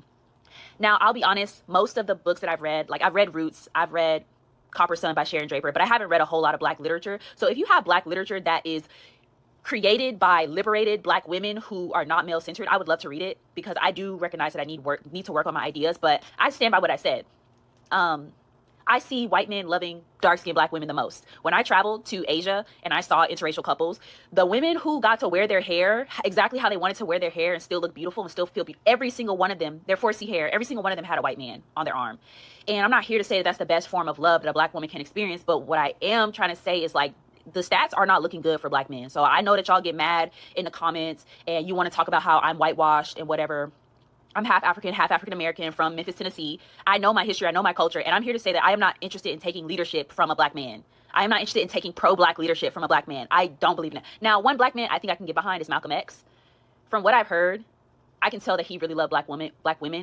And I recognize that. I want to get more into his literature, but I am not willing to change what I know in my gut is true to fit what I think a black man desires. Like, y'all are not loving dark-skinned black women the way that y'all should be. Y'all are not. Because if y'all did, we wouldn't be in these shitty situations. We would be able to depend on y'all. Actually, let me pause right there because there's a couple of things I didn't address earlier. The stats aren't looking good for black men. This is the most impoverished group of women in America, the most impoverished group of people, to be frank. Black women who earn the least and have the least amount of wealth in America A black woman is telling you the stats aren't looking good for black men. Black women, when left to their own devices, single, meaning uncoupled up with by black men or any man, and have no children, have the least amount of wealth in America. A black woman who's single, we assume has no children, is telling you that black women, well, better yet, black men stats look bad. Meanwhile, black and Latina women who never marry are the least wealthy in the US. A disproportionate number of black women are kinless as they age. Advocates say they deserve a social safety net too. But a black woman is telling you that your stats, black men, don't look good. Translation, you ain't the white man. Huh? You're right, but we're not the black woman either. Ooh, goddamn. But, huh? You want to talk about stats look bad? Dear all the technocrats and all you lame ass, quote unquote, black leaders, how often and how much do black women get to talk like this, and yet the response from black men is supposed to be nothing? Black women get to jab like her. They get to insult black men like this young lady is. They get to use these supposed mythical, magical white men and their greatness and their loving on black women with their 4C curls. They get to do all of that. And black men are supposed to do what?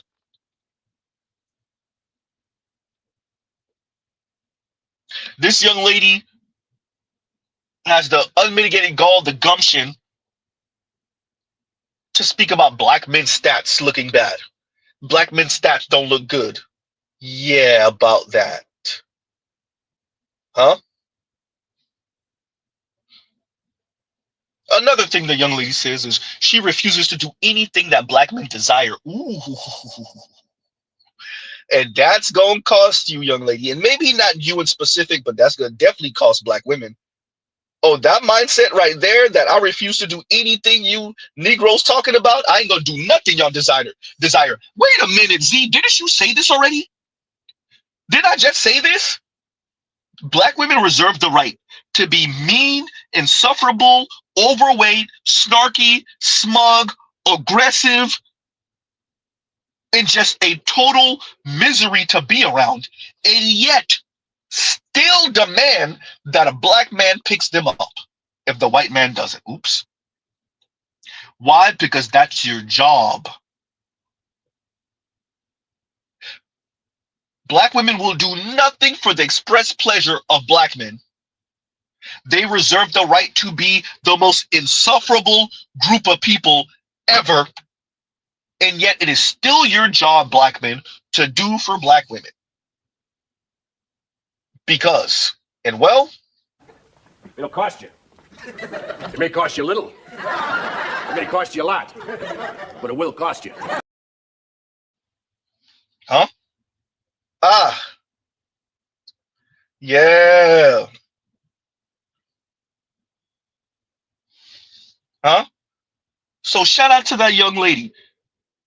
She said she ain't doing nothing black men desire. You gotta love it.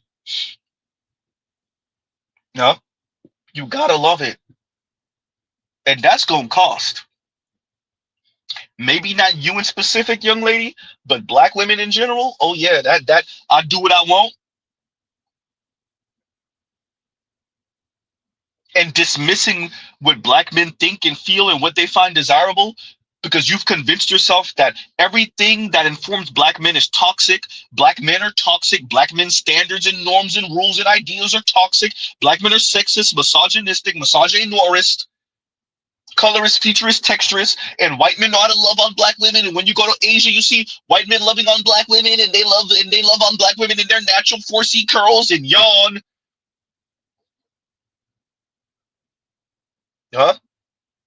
You gotta love it. She said she ain't doing nothing for the express pleasure of black men. She not doing nothing you desire. I'm glad she said it.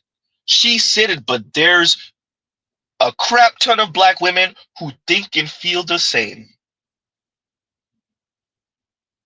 To everyone who claims to care about the black community and the upliftment of black women, Dr. Umar Johnson and the like, appreciate this is how your daughters sound. And Dr. Umar, this is how your specific daughter sounds. Oops. Huh? And black men do not owe your daughters. Your mean, snarky, rude, entitled daughters. She says she ain't doing nothing black men desire. And we're going to play the clip one more again. And we'll get to KMS Super Chat and we'll end out. Like, share, subscribe, hit the Super Chat. Shout out to the replay gang. All right. Hype Bun and thank you, Bun. Please and thank you.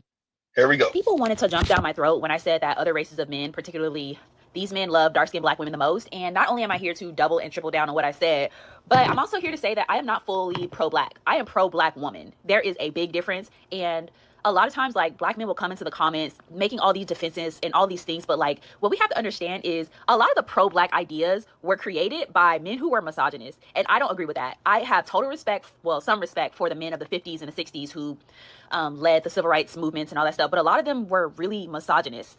I love MLK, but he cheated on his wife with a lot of different women. I've heard horror stories about the Black Panthers. So my black idea is not architected by men, and it never will be. Now, I'll be honest, most of the books that I've read, like I've read Roots, I've read Copper Sun by Sharon Draper, but I haven't read a whole lot of black literature. So if you have black literature that is created by liberated black women who are not male-centered, I would love to read it because I do recognize that I need to work on my ideas, but I stand by what I said. I see white men loving dark-skinned black women the most. When I traveled to Asia and I saw interracial couples, the women who got to wear their hair exactly how they wanted to wear their hair and still look beautiful and still feel beautiful, every single one of them, their 4C hair, every single one of them had a white man on their arm. And I'm not here to say that that's the best form of love that a black woman can experience, but what I am trying to say is, like, the stats are not looking good for black men. So I know that y'all get mad in the comments and you want to talk about how I'm whitewashed and whatever. I'm half African, half African-American from Memphis, Tennessee. I know my history, I know my culture, and I'm here to say that I am not interested in taking leadership from a black man. I am not interested in taking pro-black leadership from a black man. I don't believe in that. Now, one black man I think I can get behind is Malcolm X. From what I've heard, I can tell that he really loved black women. And I recognize that. I want to get more into his literature, but I am not willing to change what I know in my gut is true to fit what I think a black man desires. Like, y'all are not loving dark-skinned black women the way that y'all should be. Y'all are not. Because if y'all did, we wouldn't be in these shitty situations. We would be able to depend on y'all. Not even me, but like women darker than me. Whatever. It's not all about skin tone. What I'm trying to say is we have to like reconstruct our entire idea of what it means to be black. Because if we are listening to people who hated half of the group of black people, if we're listening and taking ideas from a group that hated black women, that raped black women, or cheated on black women, why is that normalized and accepted? I don't agree with that. And it pisses me off when I see women defend misogynoir, if that's how you pronounce it, misogynoir. I hate that. Because, so you did all this research, all this literature, you read all these books, but you formed an idea of blackness that centers around the black man, and you are a black woman. That, to me, is a form of self-hate. So I would rather be ignorant and listen to my own intuition than like take leadership message another black man who hated black women, to be completely honest with you. And we don't even know what liberation looks like for black women being centered. We still have not got to that part of history yet. So really, we don't even know if the civil rights era did us the most good. We don't even know what the best form of community could be, because black women are still being oppressed and not seen and not heard and not valued. And I don't fuck with that. I don't fuck with that at all. Mario, Jorge, Cartwright, Shang Tsung. We got a thrift store of leftover bitches. They're leftover because apparently it ain't enough niggas is worth a damn. Whatever. Point is, they left over. We need you to come pick them up. No instruction manual. Figure it out. Sprinkle some white ice on it. Maybe, I've heard the white ice is colder. Sprinkle some white ice on it. It goes with everything. If you come within the next 24 hours, we'll give you a complimentary book on how to date black women for white men. That's a $4 value. Shout out to Edward Anderson. So I had to play that again for the young lady. We're about to wrap up. Once again, the ladies are not okay. The lady is telling you how when she goes overseas to Asia, you got these black women loving white dudes. Okay. Do we have facts of that, anyone? Are there one or two white dudes with a black woman overseas? Of course. Is that a thing? No. Huh? She told you she's not going to do anything based off the desires of black men. Hey, you got to love it. You got to love it. Huh? Yeah.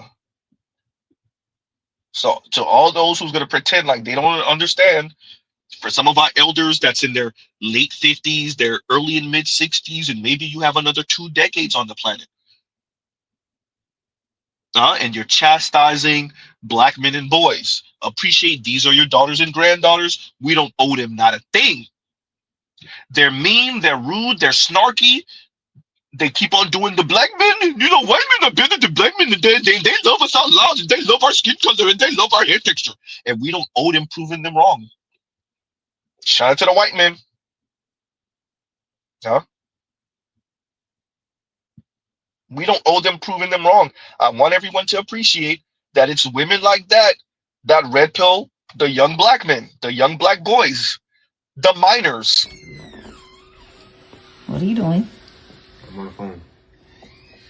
Okay, I have a quick question. Can you get your hair out of your face? What advice would you have for another 17-year-old? Don't trust women. Just get some money. What? Don't trust women. Just get some money. That's your advice? Yeah. What other advice do you have? I'm going through it right now, so that's my advice. Never ever talk to women. Honestly, I think we should start a women hate trend, and we should only love our mothers, sisters, and grandmothers. But we should stop talking to women for like 5 years and just focus on money, and then we all be up. And then by the time the 5 years over, I think these women will have learned a lesson, and they'll stop doing crazy stuff to us. You know I'm posting this, right? That's fine. I actually want you to make sure. How long is this? What do you mean how long is this? Well, we've been recording for a minute. Good. I hope y'all watch this whole minute. He said good. Like, I'm letting y'all know, like, these women, they like don't trust them. Please. What about your mom? No, I said only our moms. We should only trust. I know, but I'm a woman first before I'm your mom. No, you're not. Not in my eyes. You're my mama first. So I don't want to hear none of that. Your mom, you can trust your mom and your sister and your grandmother, but you shouldn't have any intimacy with any women for the next 5 years. I think as men, if we do that, we will grow stronger. We will have much more money, and then these women will realize like they really do need. He's right about that part. And they'll stop playing with us like how they do. Okay. Yeah. That didn't really go as planned, but thank you for your input.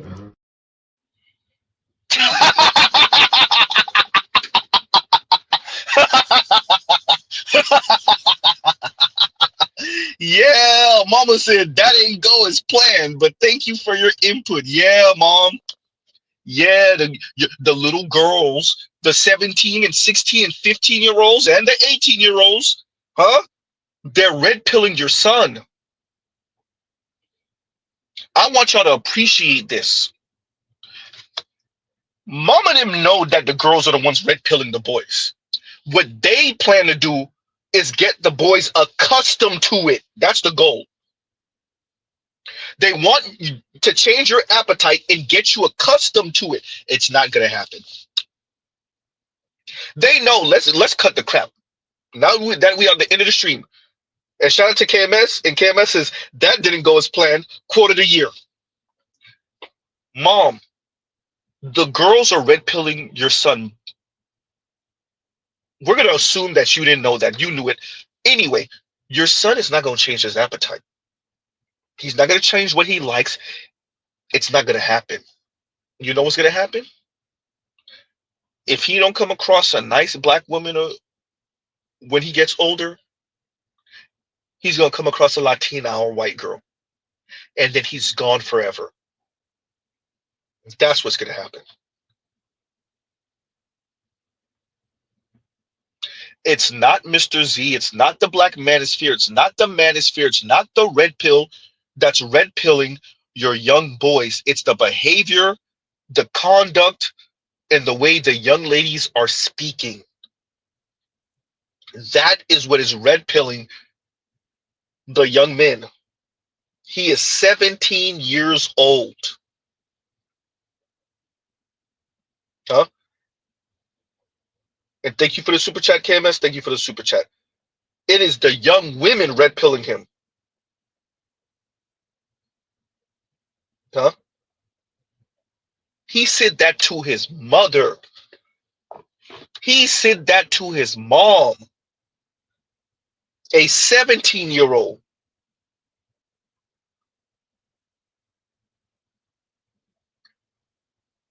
Dizzy said he's gone now. Dizzy said, F that Z. It ain't going to take him 2 and 5 years. He's gone now. Ah. Huh?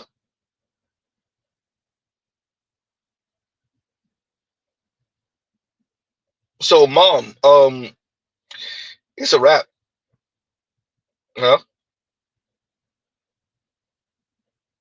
Share the Light says, and I thought this too. We can't even trust our moms, sisters, aunties, or grandmas. Z. Yeah, for some, this is true. Neon says, that didn't go as planned equals, damn, I thought I brainwashed him. It ain't going to happen. KMS killed the world with that quote. Too much pain in the system. Huh? Too much pain in the system. Yeah, you might have brainwashed him, and then he got out here in high school with the little 17-year-olds and 16 and 15 and 18-year-olds. Huh? And he realized how they moving, and he's in high school. Wait until he get out in the real world. If you think the high school young ladies are moving crazy, if you think they moving reckless, huh? Dell says, this young man gives me hope. Hysterical. Huh? This, remember, once again, 17 years old. A windy day, you get an erection. This young man is talking about turning off his libido for 5 years. 5 years. And he's not even just talking about him. He's saying he wish men could do this and focus on their money. And that way women will appreciate us. 17. FD, you think your channel and your 1 million+ subscribers gonna change this? Man, y'all don't really appreciate what y'all dealing with. I said it before. It doesn't matter how large your channel is, FD, foreign man, etc. It doesn't matter. Until y'all address the behavior of Black women specifically, but women in America writ large, your sons are gone. Appreciate what that means. That means your daughter's going to have to fund themselves. And we know the vast majority of them, specifically Black women, are not going to be able to. So guess what? Be prepared to see them struggling and starving in the middle of the street.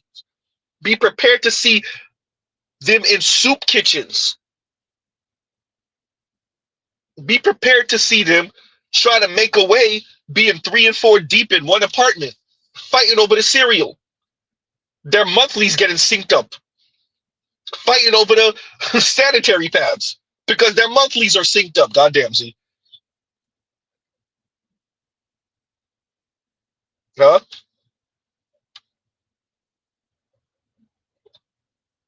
And GC says she saw 2 white men, Black couples in Asia and based her worldview around it. Yeah. Right. And this one I really wanted to read. And Earp says all of this because she saw a football team with all white girls in high school. It's gonna happen. If we're raising our daughters, understandable, not really, but understandable, if we're raising our daughters not to chase after the boys, okay. You don't want your 15 and 16-year-old having triple X fun, especially at those young ages. Okay. We're raising them not to chase after the boys. Okay. Understand the white women may not necessarily be raising their daughters the same, no matter what they say it. They could come on this internet and pop all that feminist crap all they want. But when Becky's daughter, huh? When Becky's daughter is dating Tyrese, oops, or Jermaine, huh? Well,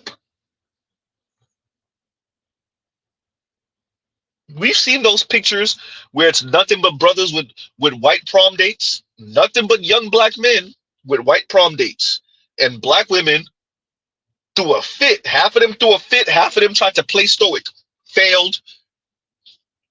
Half of them tried to pretend like they didn't care. They were livid, seething, huh? They were livid into the seething, looking at the picture. We've seen those couple of pictures on the internet. Black women, you said decenter men. Decenter black men in specific. Black men are failed men. Black men are men not. Black men are black males. Well, yes, we know non-black women are not some panacea. Black men are still going to have to deal with racial issues, etc., etc. All of that. With that, black women are insufferable, particularly concerning black men. Yeah.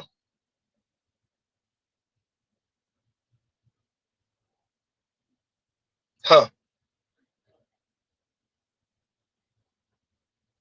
And Saint Cyr says, Z, Mama Saint Cyr admitted, even though she overall doesn't care who we end up with, she inside felt a little conflicted that big bro Saint Cyr and myself never ended up with a black woman. She's happy for us, though.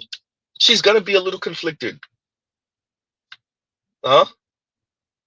She's going to be a little conflicted.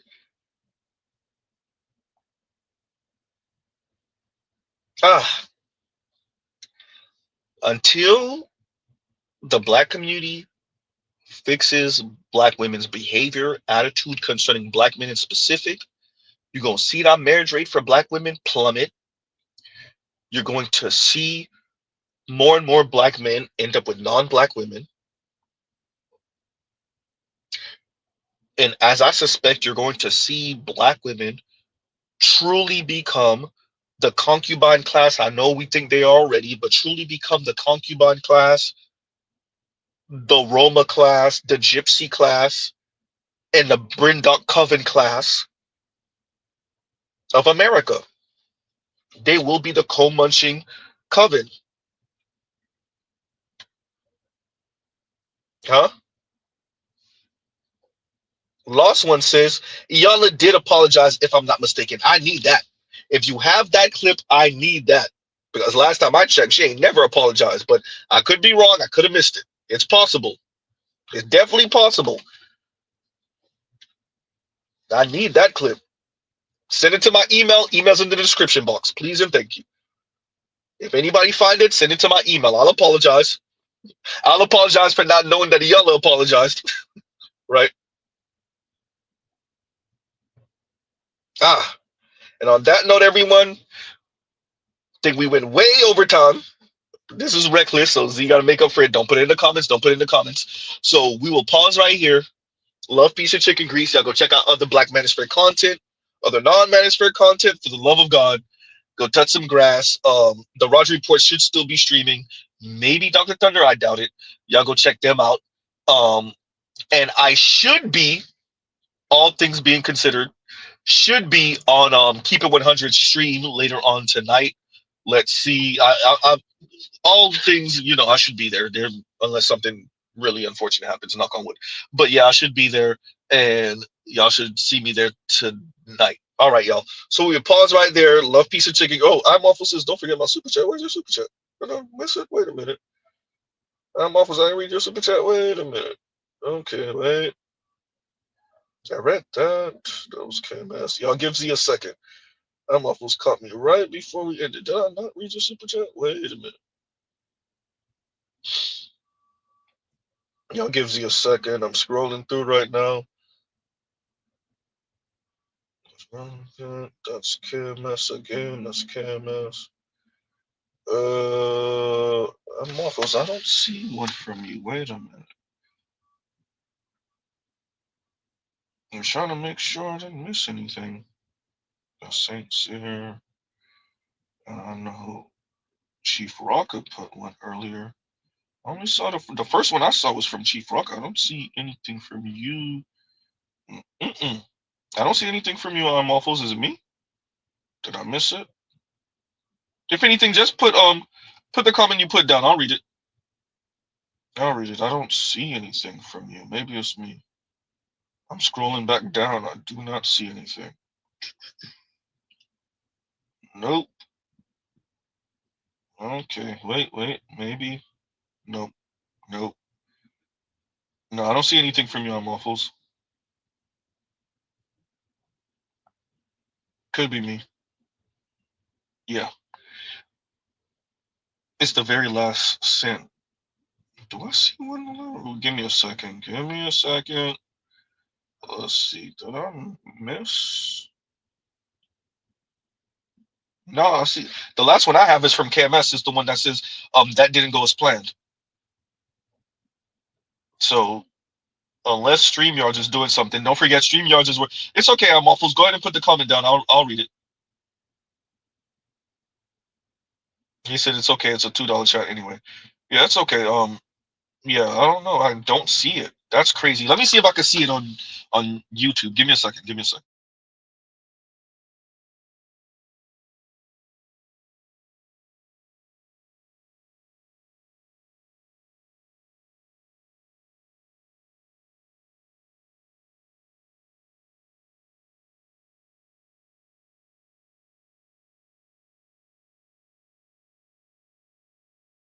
And I still can't see it.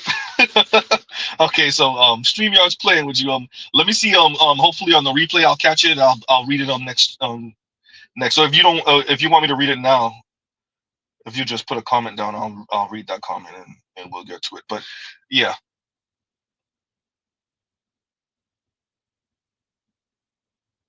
Okay. And Saint Cyr says below average light skinned Keisha, Super Saiyan social justice? I don't know what SSJ level misandry. Super Saiyan level misandry? I'm Waffles. Okay, below average light skinned Keisha with Super Saiyan level misandry. Look, that young lady and what she was saying, I don't know, my bar is pretty high now for the misandry that gets Z in his feels. Huh? The misandry that gets Z in his feels is pretty damn high. I mean, where do you go from Cynthia G delete unborn black male babies? Right? So that bar is, we've heard black women say that. We've heard black women having conversations with white supremacist police officers, black women talking about how much they want to delete black men. If black men disappeared, that would be great. Black women saying they tell their granddaughters to stay, dark-skinned granddaughters to stay away from black men. Look, the Mr. Z's bar for the misandry is, that doesn't mean I don't see the other misandry, but it does mean what this young lady is saying is elementary. She really thinks she could gaslight us with these mythical, magical white men that love black women overseas of all places, right? And treating cheating like it's a crime, and she doesn't respect Martin Luther King because he cheated on Coretta King. All of that talk. And yes, I saw one of y'all mention apparently Betty Shabazz might have stepped out on Malcolm. Yeah, we've heard it before. It doesn't matter. These men are greater than that. Whether their wife stepped out on them or they stepped out on their wife, they're greater than that. And none of these modern women with their twisted view of men and masculinity and them demanding that you bow to them, particularly you black men, none of them are going to change that. It don't matter what y'all say. Y'all could bring up the She-Rose and her story and the stories about hers and whatever y'all want to do, say her name and all of y'all want to do. It doesn't matter. Martin and Malcolm are solidified for eternity as long as there's a human species. So black women could throw the temper tantrums they want. They could try to gaslight black men with the mythical, magical white men all they want. They could try to defecate on Martin Luther King all they want. What they don't appreciate is overseas ain't nobody care if Martin stepped out on Coretta. Nobody care. First of all, the FBI is who told you that. But even if it was true, no one cares. You lame loser black women. No one cares what y'all talking about. Name me. Let me get this right. All the character assassinating that black women been doing for decades. Name me one Becky that was gonna lick on your tip and that she didn't do it because of what some black woman said. I'll wait. Damn, y'all got Mr. Z dander up. I gotta end. Name me one Latina that was gonna let you give her the back shots that didn't let you do it because of what black women are saying. Name me one Asian woman that's gonna choose a black man over an Asian man and a white man, and she didn't do it because of what black women are saying. Name me one. One. Huh? Black women could keep on with all that character assassinating. They could keep on with all the mythical, magical white man. All they want. It's not stopping anything. Nothing.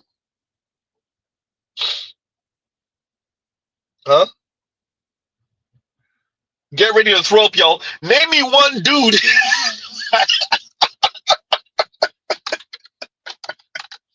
Name me one dude. One non-black dude that has stopped anything.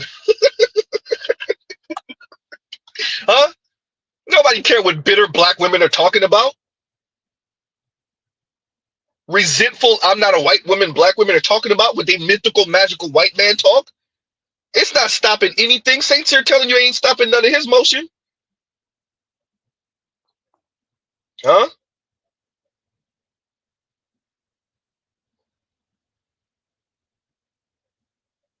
So that young lady could with her crazy ass eyes could talk about all that stuff and she don't care about what black men gotta say, all that whatever.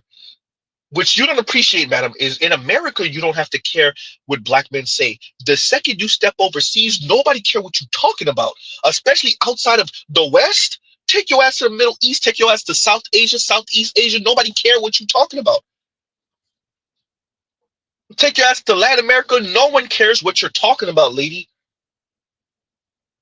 Go pay for peeing somewhere.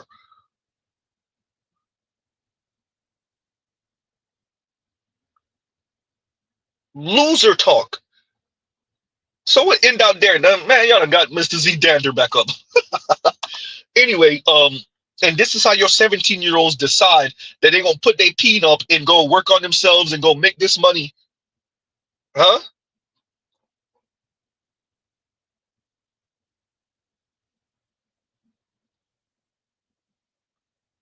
And Saint says dirty mackin' O's.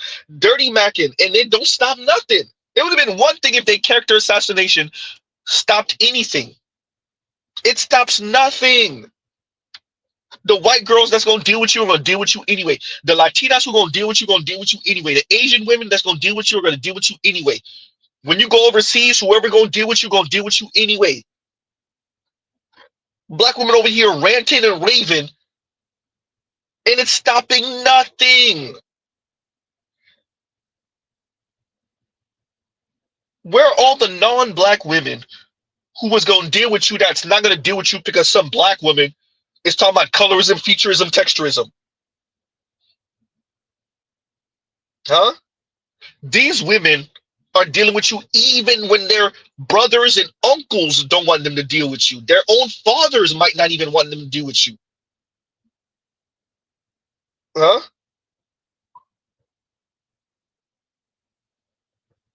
Their own mothers might not want them to do, and they're gonna still deal with you, potentially marry you, even though they have racist and colorist family members, and yet they not gonna do it because of what a black woman gotta say.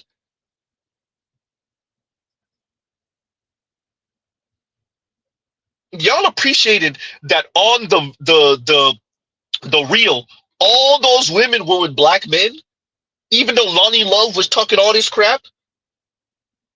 All those women were with black men, even though Lonnie Love was talking all this crap. The one that was in 3LW was with a black man. Jeannie Mai ended up with Jeezy. We know that was short-lived, but still, Jeannie Mai ended up with Jeezy. We know the twin was with a black man, clearly, divorced and whatnot. But all of these women are with black men, even though Lonnie Love over here defecated on brothers every chance she get.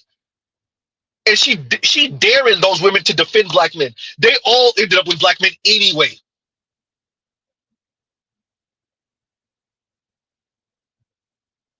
Nobody care what bitter black women are talking about. What y'all don't appreciate black women is non-black women expect you to try to character assassinate black men that date them. They think y'all are haters anyway.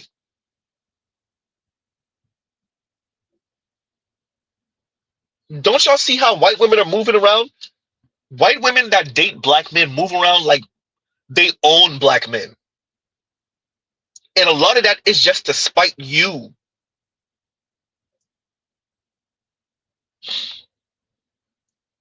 They don't care about your character assassination of black men. Quite frankly, no one cares. So you'll have one or two white liberal men or women that regurgitate the same type of weirdo black female or black feminist talking points about black men and colorism. But outside of that, no one cares. A handful of liberal, maybe Latinas. The Latino men ain't even regurgitating that crap like that. Nobody cares. And we'll pause right here. I ain't gonna give y'all 4 hours. Mr. Z got things to do. So we'll pause right here, everyone. Love, peace, and chicken grease. Y'all go check out other Black Manosphere content, other non-Manosphere content, for the love of God. These ladies over here breaking, and these, young puppy dog love, he got his little heart broken. He might still end up with a black woman, but still. As I said, it's not black men that are red pilling your sons. It's not the Black Manosphere. It's not the red pill. It's your daughters. Yeah. So we'll pause right here, everyone. Love, peace, and chicken grease. Y'all go check out other Black Manosphere content, other non-Manosphere content, for the love of God. And Mr. Z out. All right, everyone.